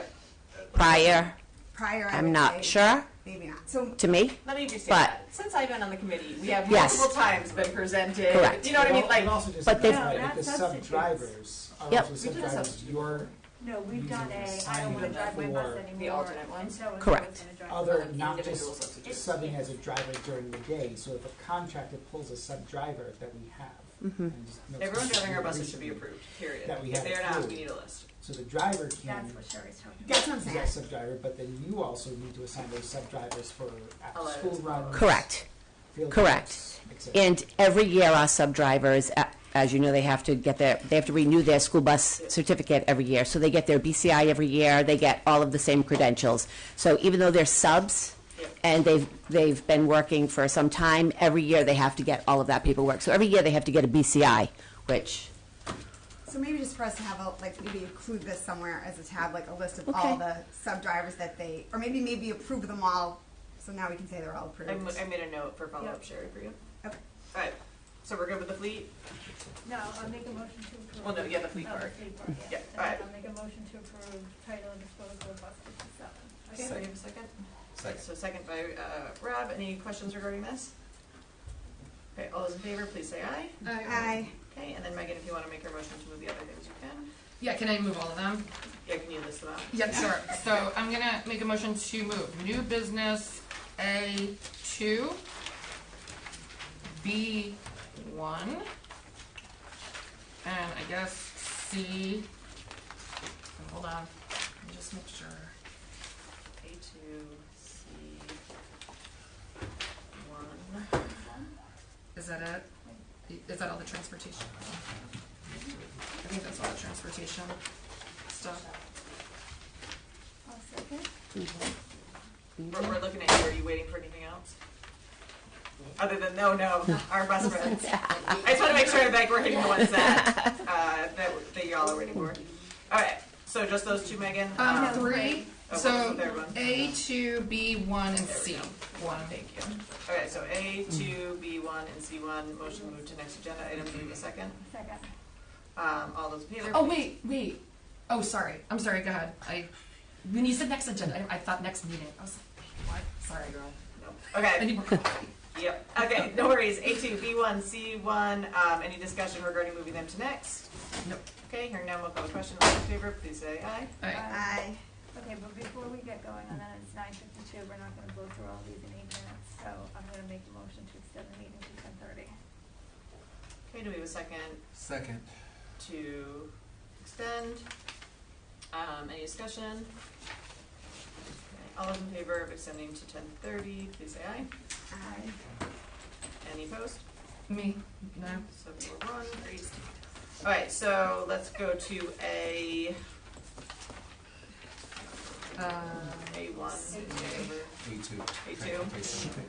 A2, transportation update, bus routes, bus monitors, road buses. Can I get a motion? Make a motion to discuss. Second. The motion to discuss. So this was to get an update from the administration regarding updates on kind of where we're at with bus routes, bus monitors, and late buses in regards to some of the things that we've been dealing with in the first couple of weeks of school. Michelle, we're glad to see you're still standing. I appreciate you. Please update someone if Ken wants to give it, or Michelle, whomever wants to provide an update. Do you want me just to share what I shared? Yes, please. Okay. So I'm just going to read this because I had sent this to Dr. Duvar over the weekend. Just wanted to provide a brief review of our first week. We were faced with many challenges as well as our team worked really well together. So on the very first day, we discovered that our routing software was not communicating properly with Aspen. This created significant challenges in routing and assignments. However, thanks to the teamwork of our staff, drivers, monitors, and aides, we managed to adjust quickly and ensure students were transported safely. On the second day, we continued working through our shortage of bus monitors while making every effort to staff buses appropriately. As you know, our district leadership stepped up. The superintendent, the assistant superintendent, the principal of Hamilton, all rode buses, as well as Gwen was on buses and myself. But since our news WPI in 12, we have had 5 applications. Actually, as of this morning, we had 8 because I had 3 this morning. I've already interviewed a couple, and I've spoke to 2 others, and they had to respectfully decline. In addition, we were also met with bus driver shortages on the minibus side. Currently, we are short 3 minibus drivers, and as a result, larger buses have been tasked by transporting displaced students who normally ride a minibus. This has included situations where full-size buses are moving as few as 7 or 8 students, particularly to cover routes between the north and the south end of towns. While not ideal, this adjustment has allowed us to ensure that all students are transported safely and on time. We also encountered unexpected traffic delays. As many of you know, the Route 4 red light between West Allenton and Oak Hill, one day, and I actually just so happened to be on that bus, and I was sitting on the back of the bus with 5th graders. We sat there for 27 minutes, and we were the fourth vehicle in line. At that point, I had already spoken to the police on 4 occasions within 2 days, and on the 4th occasion, I spoke with Allie, the town engineer at DPW, and she sent me to somebody at RIDOT. I spoke with them, and I heard for a couple of days it was okay, but then this morning I heard a little bit of chatter over the radio that the light was potentially moving backwards instead of turning quickly. So we were faced with so many challenges, but I mean, the team just really pulled together, and we made it work as much as we possibly could with everything that we were facing. Thank you. Michelle, is there anything that you wanted to add about, I know we had some route changes that we had made and different things like that, so is there anything that you want to? I've updated all of the Hamilton bus routes. All of the bus routes as of now have been updated. They're all on our website under the NKSD transportation page. So each school, and I've clicked all the revisions are there, and when I've had a new revision, the prior one has been deleted. And of course, all of them have been shared with the North Kingstown Police Department as well, because they have access to that folder. So as of right now, every route has been revised and parents have been notified. I think it might be, I'm just saying this because Mhm. we've been working and they've been very busy. I'm really going to talk to you, but I think there may still be some individual concerns we might be receiving that we have to still follow up on. But as far as the routes themselves have been updated, but individual bus stops were still. Yeah, so Still everything has analyzing. been changed, it's current, up to date, and on the website, Mhm. but there still might be some outstanding student concerns that we're working through. Correct. Okay. And Aspen, as I've been revising them, Andy and IT has been pushing them through to the school. Yep, and then So that anything way. that you want to address about the statewide routes and the concerns that we heard? So I've not had a lot of direct contact with statewide. Yep. I've had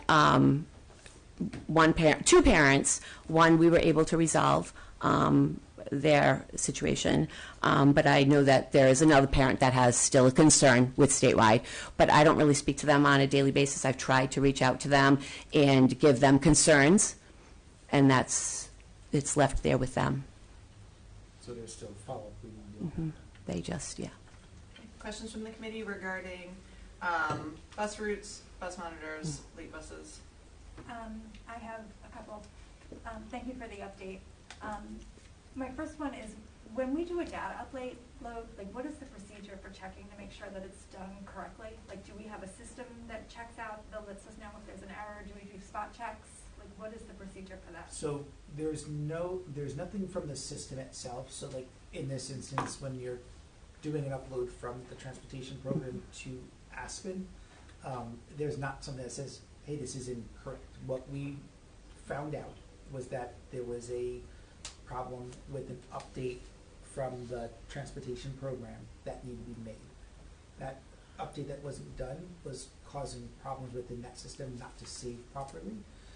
So when stuff goes in, you're looking at a few students. I mean, you're not going through everything. I think in the future that is something that we're going to have to do. I know I communicated with one other member, and conversation that have with Michelle for next year of us looking at how can we get this done earlier so we can have more time to review everything, so that way this doesn't happen in the future. Okay, Because so there'll be an audit put in place. And again, I'm going to say something before I even had a chance to talk to Michelle, because we've been dealing with the problems right now, not how we're going to future. What I think we need to be doing is that in having these routes done by early August, in June we're getting all of the summer programming and having get routes in for summer for July, and then move into what the school year will be and any changes we're making. So that way, in early August, we're able to have those routes, go through everything very carefully. The routes are looked at, and I know she worked with some of the drivers to put it together, and also we had some of the drivers, when we noticed there were errors on that Tuesday, Wednesday, staying very late with her, and we really appreciate the support that we had from our drivers of doing that.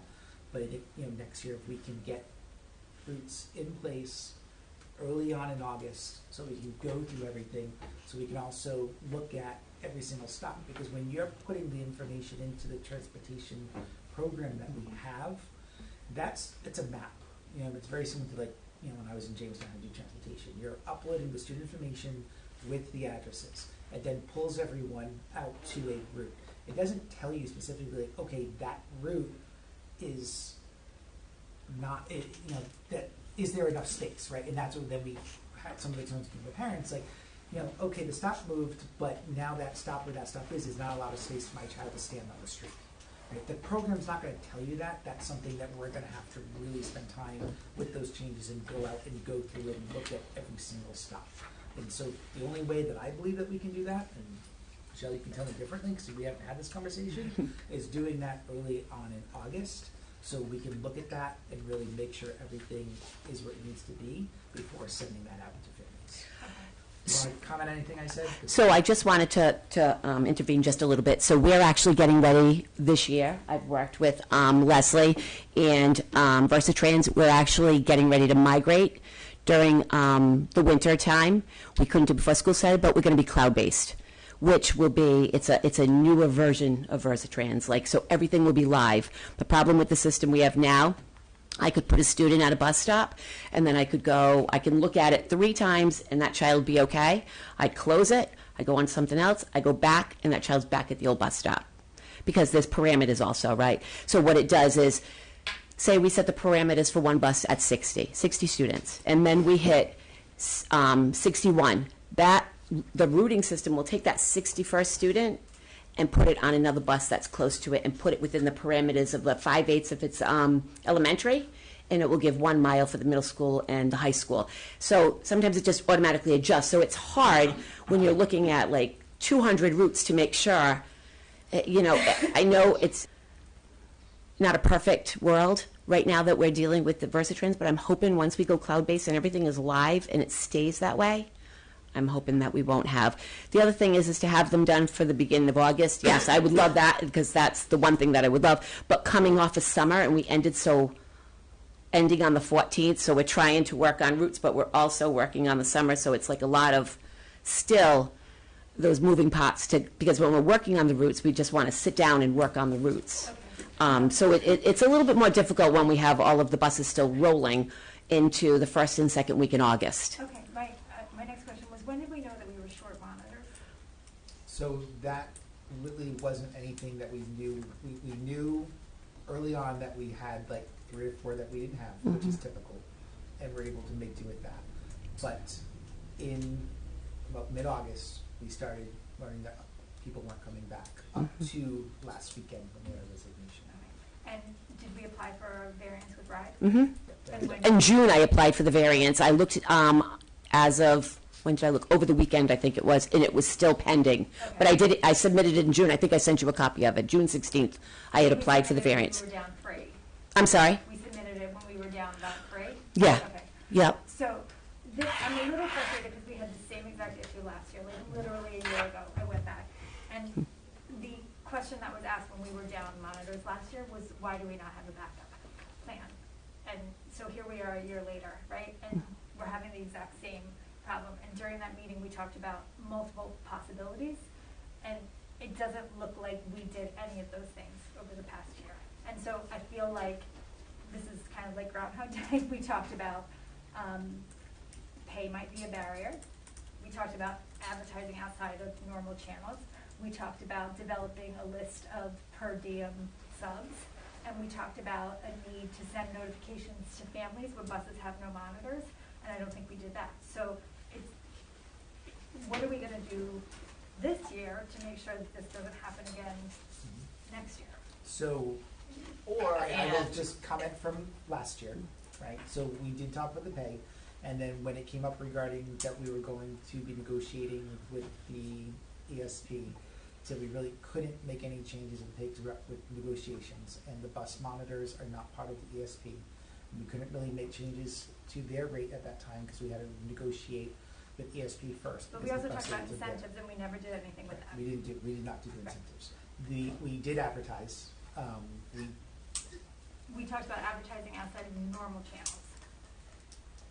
I guess my question is, Ken, what do you need from the school committee to help us achieve that? Like, do we not have the proper staffing support in the transportation department? Like, I'm listening to Michelle talk about all of the intricacies that go into running summer school buses and making sure the routes are done and different things.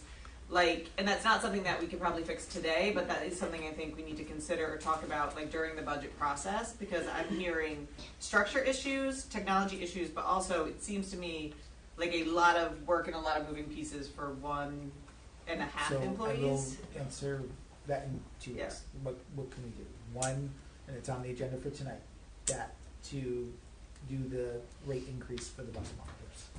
Okay, that is something that we know we need to do. That's on the agenda for tonight for us to do. We are advertising. We've sent advertisements to the high school. We are doing a open job fair next Monday, which we're advertising. It's going to be in the newspaper. We are putting stuff on social media. So we're doing all of that right now to do that. As far as what do we need, I know we're going to talk about this later regarding another agenda item. I think that we need, and I don't know if it would be part-time or what, but summer support for the transportation office with getting all of the routes in place and just be supporting Michelle with that on top of other things that are coming into the office during those times. I would suggest between the summertime and October for us to talk about, but during that time frame, additional support that's in the office during that time for her. Okay. What about per diem subs for bus monitors? So we're trying, I mean, part of the advertising, we're trying to get subs, we just don't have anyone. Not like full-time subs, like people, like a list of people who like. I mean, if we can get, like, right now we have a few people that applied just from the news, advertisement that we had.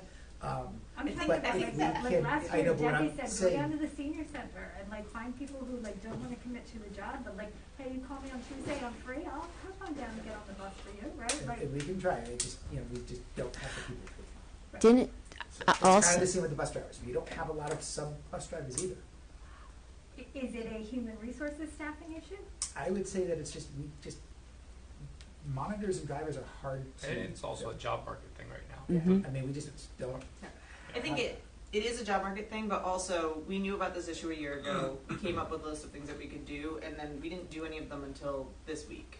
Really, we didn't really heavily advertise. We really didn't create a sub list. We didn't ask for the increase before the school year started. So I think that's where I hear some of the frustration coming. Is that I so appreciate all the work that the staff did in solving the crisis, but I think I was hoping that we wouldn't have the crisis again. And I'm trying to figure out structurally and personnel-wise, why we weren't able to achieve what, in my mind, is an achievable list. There's something missing to me, because it's not due to a lack of wanting to do a good job. I know it's not. But I think some of it we are acting on right now. But we didn't for 9 months but I'm or saying 10 that months. we are now. Right? So That's great, but... Right, but it's the same thing that happened last year. We were in a crisis and we acted. The trick is to avoid the crisis in the first place. I agree with that. So can we do what we did last year and send out a notification to the families who have no monitors on their bus so that they know that, because it's my understanding from last year that there are certain safety steps that have to be taken when there are no monitors, so they at least understand that even though there is no monitor on their children's buses, that there are additional safety steps being taken.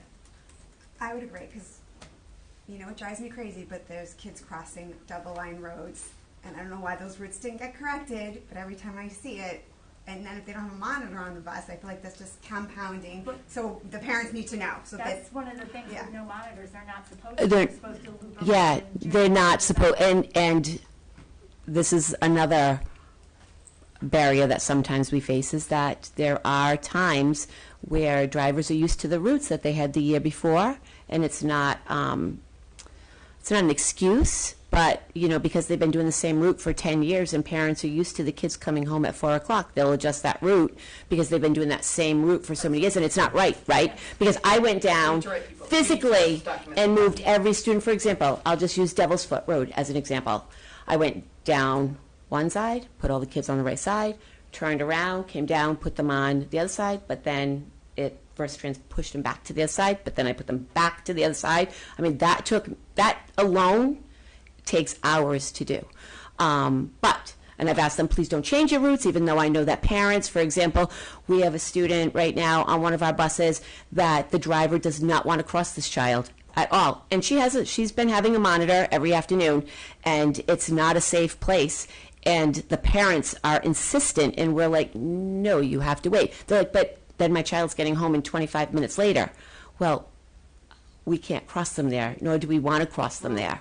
So laws and rules are things that we have to abide by. Exactly, and that's... To appeal that, they have mechanisms to do that, but that is their safety and our following laws and rules are the most important piece. Yeah, and that's how we feel as well. Can't alter from that, and families can't request different than that. Yeah, I would agree. The bus contract is the route you give, they should follow. But I will say, one of the routes I know changed from last year to this year for a kid crossing a double line road, because my kids used to be on that bus. So I think we just really need to make sure that we're not having kids cross Yep. double line roads, because I don't think it's safe. especially Absolutely. for elementary school Mhm. kids. All right, other questions regarding this? Was it helpful to have parents sign up? Were you able to have buses utilized better as a result? Yes and no. There was, we did have quite a few parents that signed up and then quite a few parents that didn't. So at the 11th hour, we were still going because if they didn't have anything in Aspen, they were calling. So this was kind of like a double-edged sword. I think next year, maybe moving forward now that people really recognize that they have to or that they should or are requesting it, hopefully next year, especially because we're live, and I'm hoping that everything talks to each other a little bit better once we migrate over the winter. So we'll see how that works when we get there. But it was helpful in some aspects, but others, it's okay. We're working through it. I told every driver we don't leave kids. So if they didn't sign up and they're not on your sheet, you still take them. We don't leave kids behind. I have a question. Are we supposed to have, regardless if the kid is taking a bus or not, like a spot for them in case, like, what if 3 weeks into the school year they need Yeah, we it? have So, we have okay, spots. sorry. Mm-hmm. It was more just to know, like, kind of the usage and who. When you say yeah. spots, do you mean space on the bus or a bus stop? I meant like just like, don't you put every kid in the system as like technically they're taking a bus, even if they're not taking the bus? That's what I was asking. Is that, are we No, required? this year we asked them to So you're not opt required in. to do that? Yeah. That's what I was asking. Well, we asked, I'm going to let you. If somebody Yep. changed their mind, though, we would be required to Correct. provide the bus. So if I Correct. said my kids aren't going to ride the bus, and then in February I said, just Mhm. kidding, my kids have to ride the bus, they have to let my kids back on the bus. Mhm. Okay, I just didn't know if we actually just had to have a spot even if the kid Yeah. never takes the bus. Yep, That's what I we was left. really asking. Yep. Okay. Ken, did you want to have any clarification about the depot stop concern that was raised? Like, was there any changes that the school committee should know about that piece? As far as the depot spot for For outside, private schools? yeah. So Is that different than the statewide issue, or So is that that? is statewide. Yeah, that's Yeah. similar to Right, that. so what, Right. right, so what I had said to Michelle, so we need to follow up with, Yeah. with statewide regarding that. Yeah. Mm-hmm. Because they're the ones who make the They rates make- and the right, stops so- Yep. So and. statewide creates the stops, those spots are allowed, and statewide puts those together. We don't have a say in where those spots Yep. are and where they go. I think my So concern that's is, why we need to follow up with RIDE regarding that and where those spots are. The Yep. depot spots aren't always put with the expectation that children are going to walk home.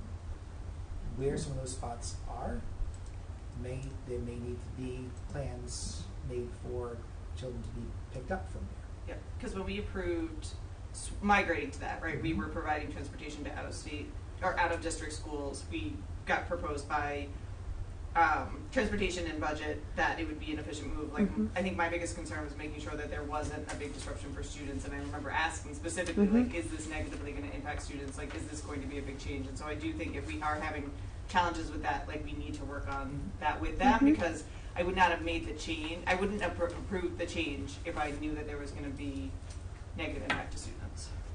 So working through that, I think, is important. Other questions, concerns, et cetera, about transportation? I have a question about the sub bus monitors, because I think you had said this before, or I had heard you say this at one point. They have to have training, correct? Yes. So I guess I'm just thinking in terms of when we advertise, do you hire them first to commit, then you give them the training they need, and then they just go on the sub list? Correct. So since I've been here in North Kingston, we've not had a sub list. We've not had extra monitors. Right. You know, again, it's always been a challenge to get monitors and drivers. But yes, that's what they'll do. They'll go on the list, but we'll provide them the training before they go onto the list. Yeah, and I don't know, since we've never had to do this before, it just might obviously be, maybe this is common sense, but a good, when you advertise, to put, training provided or training necessary or what have you as part of that. Because that's not necessarily something that people automatically assume. Like, I'm thinking, you go to the senior center, you ask people to volunteer, and they're like, sure, I'm free on Tuesday. It's not as simple as availability only. Yep.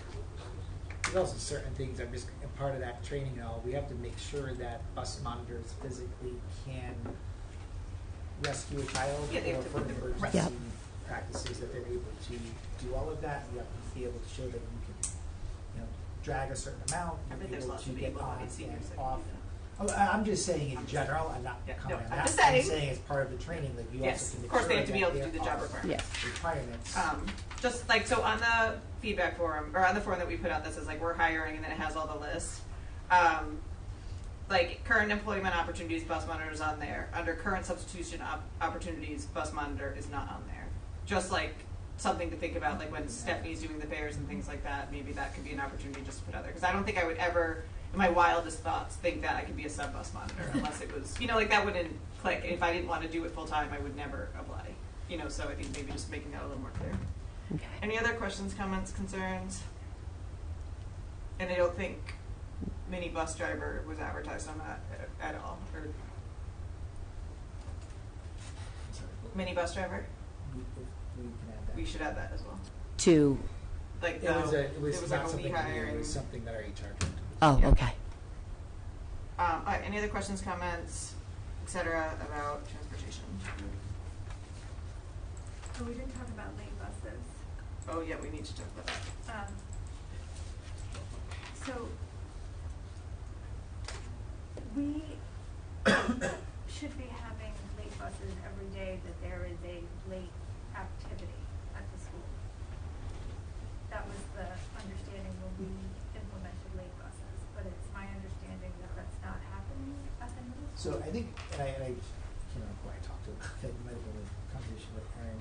I think we need to go back, because back at the end of last school year, we had talks at admin council about when after-school activities were run, because we have to coordinate the after-school activities in order to have late buses, because, and I'm gonna let you speak, but I don't think we're able to, I don't know if we have enough drivers and sub-drivers to have a late bus running every single day at all the schools, meaning both middle schools and high school. And so that is something that we need to coordinate. And like one of the concerns that came up is that we have a sports team practicing on a Friday, and there's no late bus on Friday. And I think when we went back, And Monday. the middle school Monday. I don't. So there's. I think there's or 2 days something. in that one. We yeah. had set what days after school activities should be on, so we can then, you know, guarantee that we can get buses for those days and not just schedule being put together that we can't coordinate.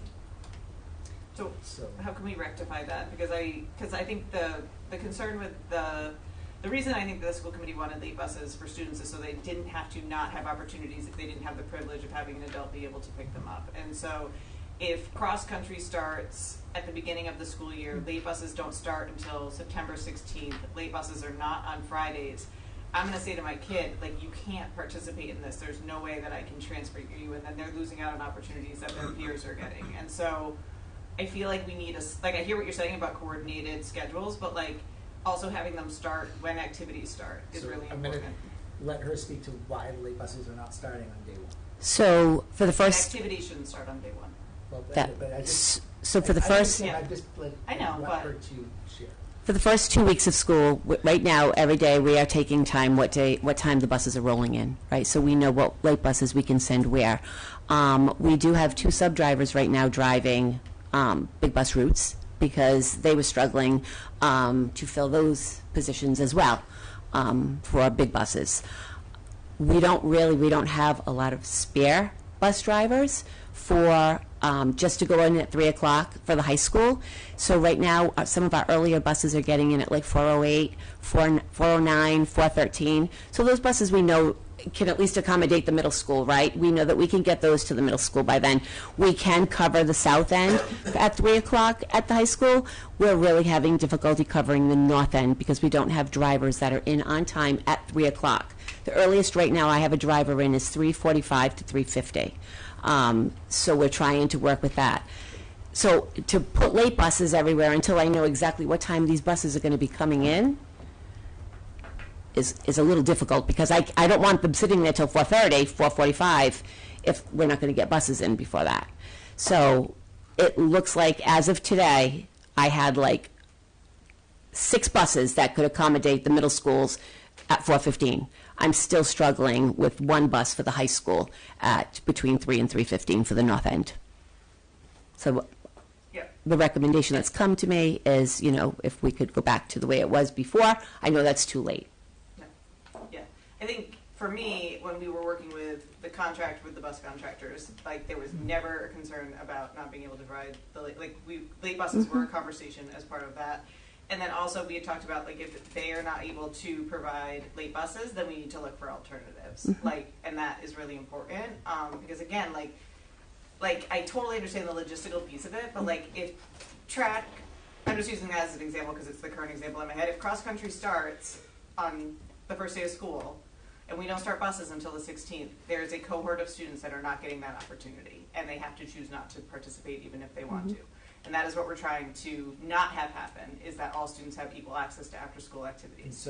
And so if there are barriers, logistical barriers that are causing that, we need to find solutions, and the school committee needs to be, like, we need to know how to, we need to come up with ways to solve that.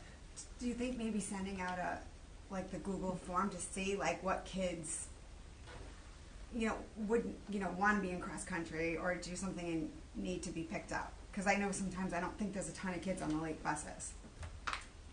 So to make it more efficient, to make sure because I think that may be just an unknown. We do have to sign up. We did the sign up. Okay. No, but in the morning, I meant so for a kid to say hey, for me to do cross country, I need the late bus. I mean, I think there's lots of solutions, and maybe they're not even all buses. Like we have volunteer people, and we help coordinate rides. Like there's lots of ways I think to get students from an after-school activity home, but we have to put. We can't coordinate the parents. Well, then we need the buses then. You know what I'm just saying? But and then the other thing, and I'm not doing this to create an argument at all. I'm just putting all the facts on the table. We also can't say, well, if we don't have late buses, then we can't start some of these after-school activities. I mean, we can. No, after-school activities. I know. After-school activities that we control.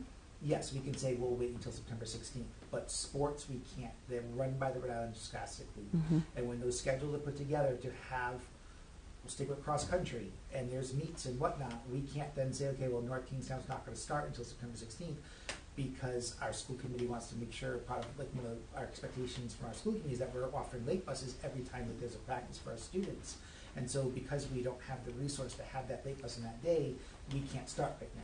Then basically what we're saying is there's no cross country for the season. Yeah. There's no I was saying the opposite. Baseball for the season. There's no, what do you mean the opposite? Go back. Give them a bus. Right.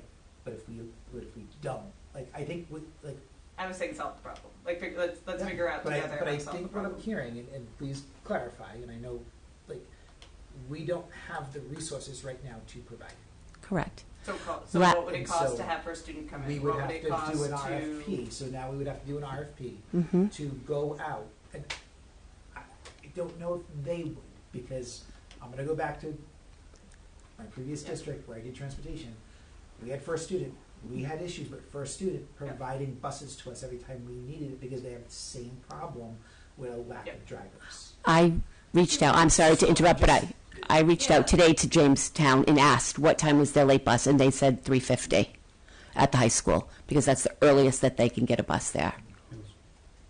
No, high school. But that would just be for the Jamestown. Yeah, that's their difficulty as well, is 3:50. And here's the other thing. I've reached out to a lot of different school districts within the state, and I spoke with somebody also at RIDE and asked them specifically about athletics and late buses. And the struggle is real at every district, right? Because there's such a school bus driver shortage that they can't either. Some sports, when I spoke with Dave Tober in the middle of late summer, we were see what you can do, especially at away games, to have them after 4 o'clock, so that way we can have frontline drivers go out at 4:15 and pick up these students and take them. I know that we struggle with lights and everything, especially as we get later into the fall. And he's trying to work with us on that. But when we have 2 athletic trips going out, one at 2:15 and one at 3 o'clock, there goes our sub-drivers for the day to do the late bus. Yeah. So that's where we're at. And every other district is facing that same thing. So even if we could go out and do an RFP and see what comes back. But I think if our goal is to help students equally be able to participate in activities, sports, academic help, clubs that they want to join, etc., like, then we are going to have to put, I know that the solution is not easy, but I would like us to work towards the solution, because my understanding was that we were providing late buses whenever there was late activities, because that's what I was told last year, only to find out this year that we are not. So that's where, I knew it was hard, but I was under the impression from what you all told me last year that we were. But Erin, I think you're missing that. I'm talking about now. I'm not talking about last year. No, I know. No, what I'm saying is I right think you're now. missing that the after-school activities minus the sports Yeah. are, and I will tell you, I don't know, this is a huge issue because there's 100 kids doing cross country. There was 120 kids doing track at Davisville, so it's not. Yeah, these were calls that I got from constituents. They're not. Yeah, I'm just saying, imaginary issues. and I do think, I can only speak for Davisville, they only had outside of sports, were only on the days that there were late buses, were there after-school activities. But the other issue with Davisville last year, if I remember correctly, was kids had to choose between homework club and an after-school activity, right? You couldn't do, they Robotics only had, and- yeah, you couldn't do, a fun thing and a homework club, because they only had buses on those 2 days, right? It could also be the teachers, when they Right. could actually And participate after too. I don't know that it's buses, it could also been the teachers could only do Tuesday or Thursday or whatever day. I think it's not just buses. In the interest of time, I think we need to follow up on this, because and maybe at least outline the exact barriers and the exact challenges of what we're not able to achieve, so that we can decide if we need to reallocate resources or whatnot. Any other questions or comments on transportation, late buses, or routes? It's 10:28. Yep. Are there things that we have to get through tonight? I know we have The rates. the rates. Yeah. And we have to do, also. That's it. For items, Mhm. I'd like to do the litigation piece. Yes, Just a quick motion, Mhm. please. What is it? Yep. E. Yep. Yes. All right, so do you want to make another extension and Ten. specifically itemize those items? 10:45 to complete C, new business C, and unfinished business F. CF. And I think, do we have to address B? Yeah, B, my recommendation is gonna be to not address that because it's advertised. I just meant we to do something with it. No, because we're going to table everything else, so that can also. Okay, so that'll just also be passed. with the group of others. Yep, Okay, yep, got and it. then when we repost it, we'll make sure that it's correct. Okay. Okay, so we have a motion to extend to 10:45 for those two items specifically, C1 And unfinished business F. and then unfinished business F. Do I have a motion to extend for that? I'll make that motion. Second. Okay. So I'm gonna propose that we do F first because that's quick. Yep. Okay, I'll take a motion. Vote. I would just vote on Motion is second to extend instead of vote. Yes. Oh, excuse me. Yes. All those in favor to extending, please say aye. Aye. Any opposed? No. Okay. So I will make a motion on F to ask the Superior Court for a stay. Do we have a second? Second. Any discussion? All those in favor, please say aye. Aye. Aye. Okay. And then, the next item? Make a motion to discuss item C. 1, bus monitor rate increase. Second. Okay, discussion on that item?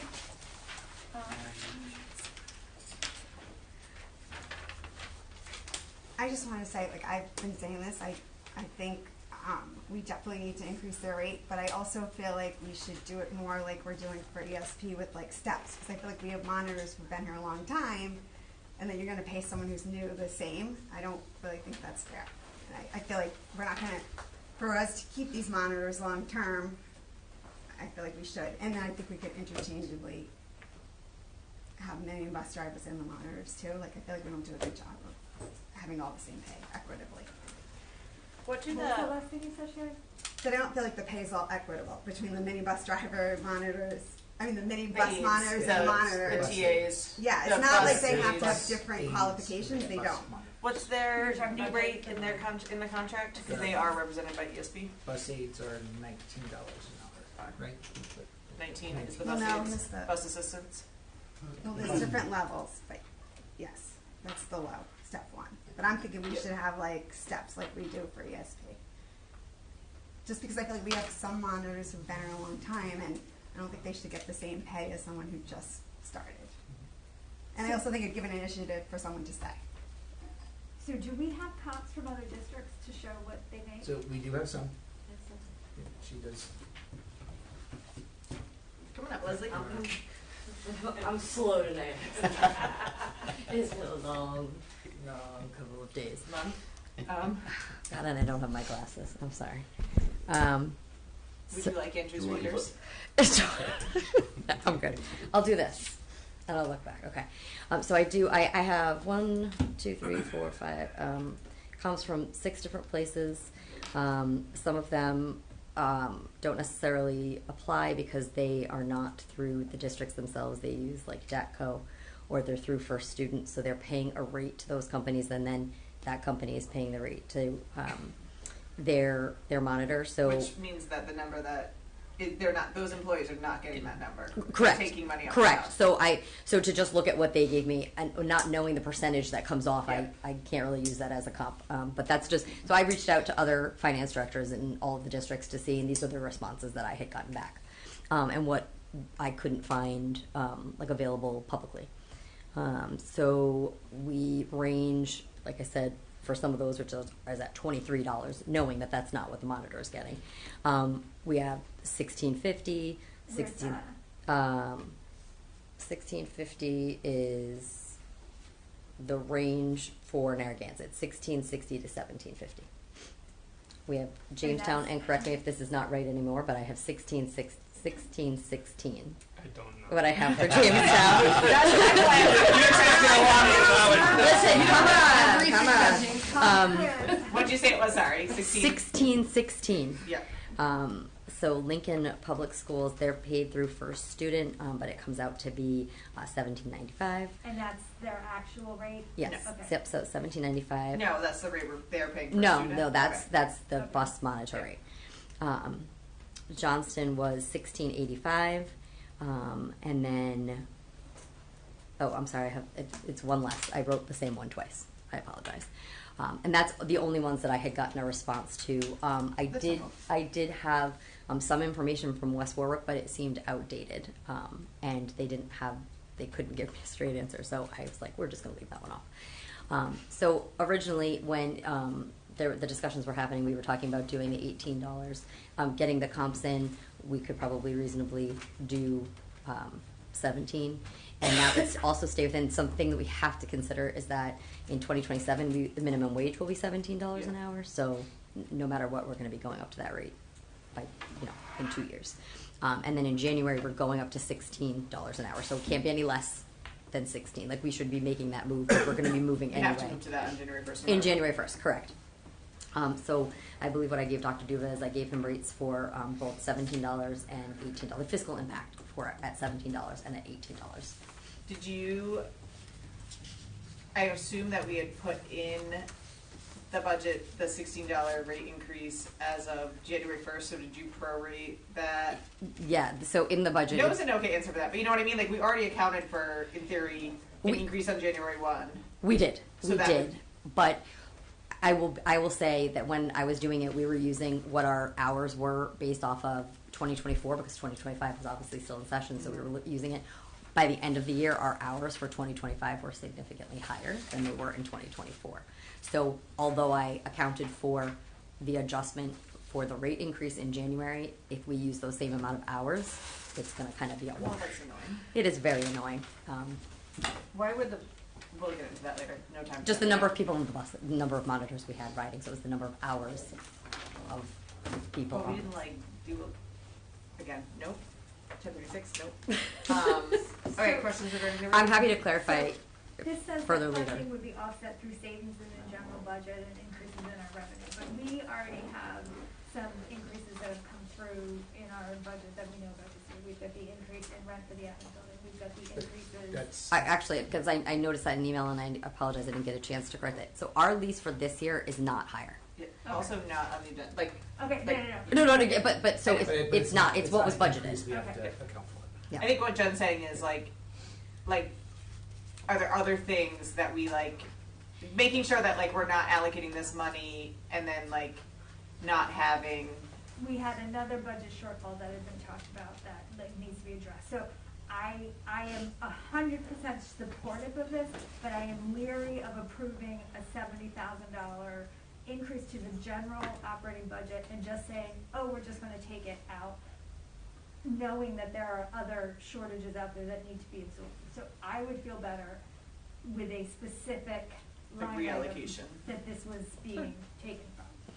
I can certainly provide that. I'm happy to provide it and go through line by line. I think in the interest of time, knowing that like from when we had the start of the school year to now and wanting to make sure that I had a fiscal impact that I felt comfortable Yeah. presenting, but I could certainly take more time to go through and line item it more. There are certain things, it's still very early in the year, so it's hard for me to say we have all of these savings that we've had on Right. September 8th. That being said, we have done things from July 1 to now that we can look through to see where we've had savings for things that we knew that we budgeted for that are already purchased, and we can see where that came in to accommodate, so I can certainly do Yeah.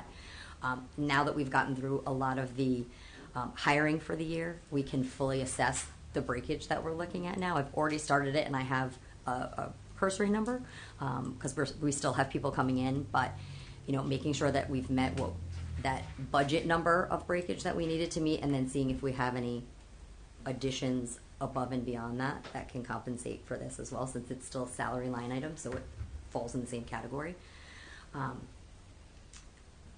I think like if I was like to make a recommendation, we could start, like if we're looking at the true fiscal impact, we could look at the $17 an hour or doing a step, like was suggested by one of the committee members, to see if that can offset kind of what the fiscal impact would be. So I can run some scenarios. I think if we were gonna step that we should start at 18, like it shouldn't be lower than that, it should be. No, I mean, because I guess Yeah. all the quotes you gave us, I'm assuming like the mini bus drive monitors and the regular monitors in all the other districts probably make the same amount.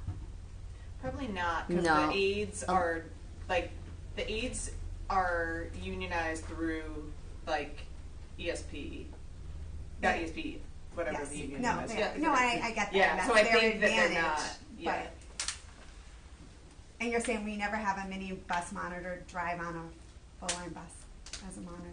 I'm sorry, say it again. Like, do those monitors ever transfer over? The bus aids. They should be getting a differential rate. So if a bus aid, I mean, do we ever pull a bus aid to sub over I on a have big right bus? now to assist. No, I mean like someone who was on a minibus that then is Yeah, now they should on be a getting a differential rate. front If they're line. working So they're gonna outside get of a the less union, they should amount not if get they're That's on. what right, that's what we're Okay. saying. So a bus aid, so just bus aids are the people that are on the minibuses. Right. They're aides because they're working with students with disabilities. One-on-one is more things that they're doing.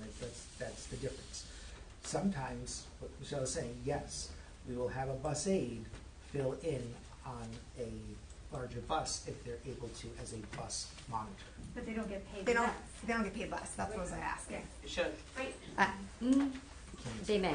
Do they? I can clarify that, but I believe they may. It should be on two separate Because lines. our contract, the ESP contract we do the reverse, so that if somebody's working below and they work up, they get paid up. But I do believe that if they are subbing and they go down, they get paid at the low rate. They should. Okay. I believe they do. If they're the two, but if they're hired as 10-month employees, which is what's happening right now, they're jumping on, like they're on a minibus and they're doing one route on a big bus, then going back to a minibus. And I'm pretty much beg, borrow, and stealing because they don't really want to get on some of the big buses, some of them, because they are minibus aides. But I've kind of like asked for mercy with a couple of them, and they're really helping out, right? Even though We should have a they're on differential separate minibuses. then. For that, that should not be. That's just what I'm whatever- saying. that Like, should not be that's that. not really. From an Well, accounting and here's gonna, all right, so, but here's gonna be the Totally hear what you're struggle. saying, but we should be able to figure out a way to differentiate that. That is not the assignment right now. The assignment right now is, do we want to Leslie, approve do I you can- feel confident that you can find the $63,000 out of a specific line item? like, I hear you on savings, I hear you on breakage, but I also would be more comfortable if we reallocate, like, did a readjustment of the budget to cover this cost. Like, you know, like whatever the difference is. Like, I don't want to just say, we'll find it at the end. I would like us to budget it. Yes. And I feel comfortable that we can do that. And so similar to what we had to do at this time last year when we had those crazy amounts difference in our budget from all the things that changed over the summer where we had to realign, we'll have to do something similar. Okay. For the purpose of this, I don't want to say it's a small enough number because I don't think it's a small number at all. I mean, $70,000 is a big chunk. But we're early enough in the year that I think we can make those adjustments and be able to still be comfortable with what we're doing. It's not like we're looking for $300,000.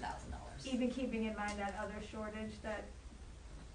Well, the other shortage that I don't know that we can talk about, but it's less than what was previously discussed because we've gone line by line and compared everything, so it is significantly less than so that. I'm comfortable making a motion to approve this with a ask that you come back with a line number to take this out of by like a meeting in October. Does that give you enough time? Yes, absolutely. And for clarification, does it have to be solely reduction of other expenses, or can it be the anticipation of non-originally budgeted revenue? Can it be a combination? I would or like do you balanced budget. Yeah, what? just Balanced budget. Okay. Yep. That's my opinion. Balanced budget. Don't care how you personally get there. Do we have any concerns about like salary compression? Like the TAs are making $20.03, and now the bus monitors are making 18. Do we talk about that? Have the consideration of that? I don't think that's, it's only a few hours a day. I don't think that's going to make. That's not what I meant. I meant like salary compression to me is having other employees be sad Yes. because the other jobs are compressing on their salary. Right, but I also think we need to consider what I'm saying is like it's only a few hours a day that we have these people here.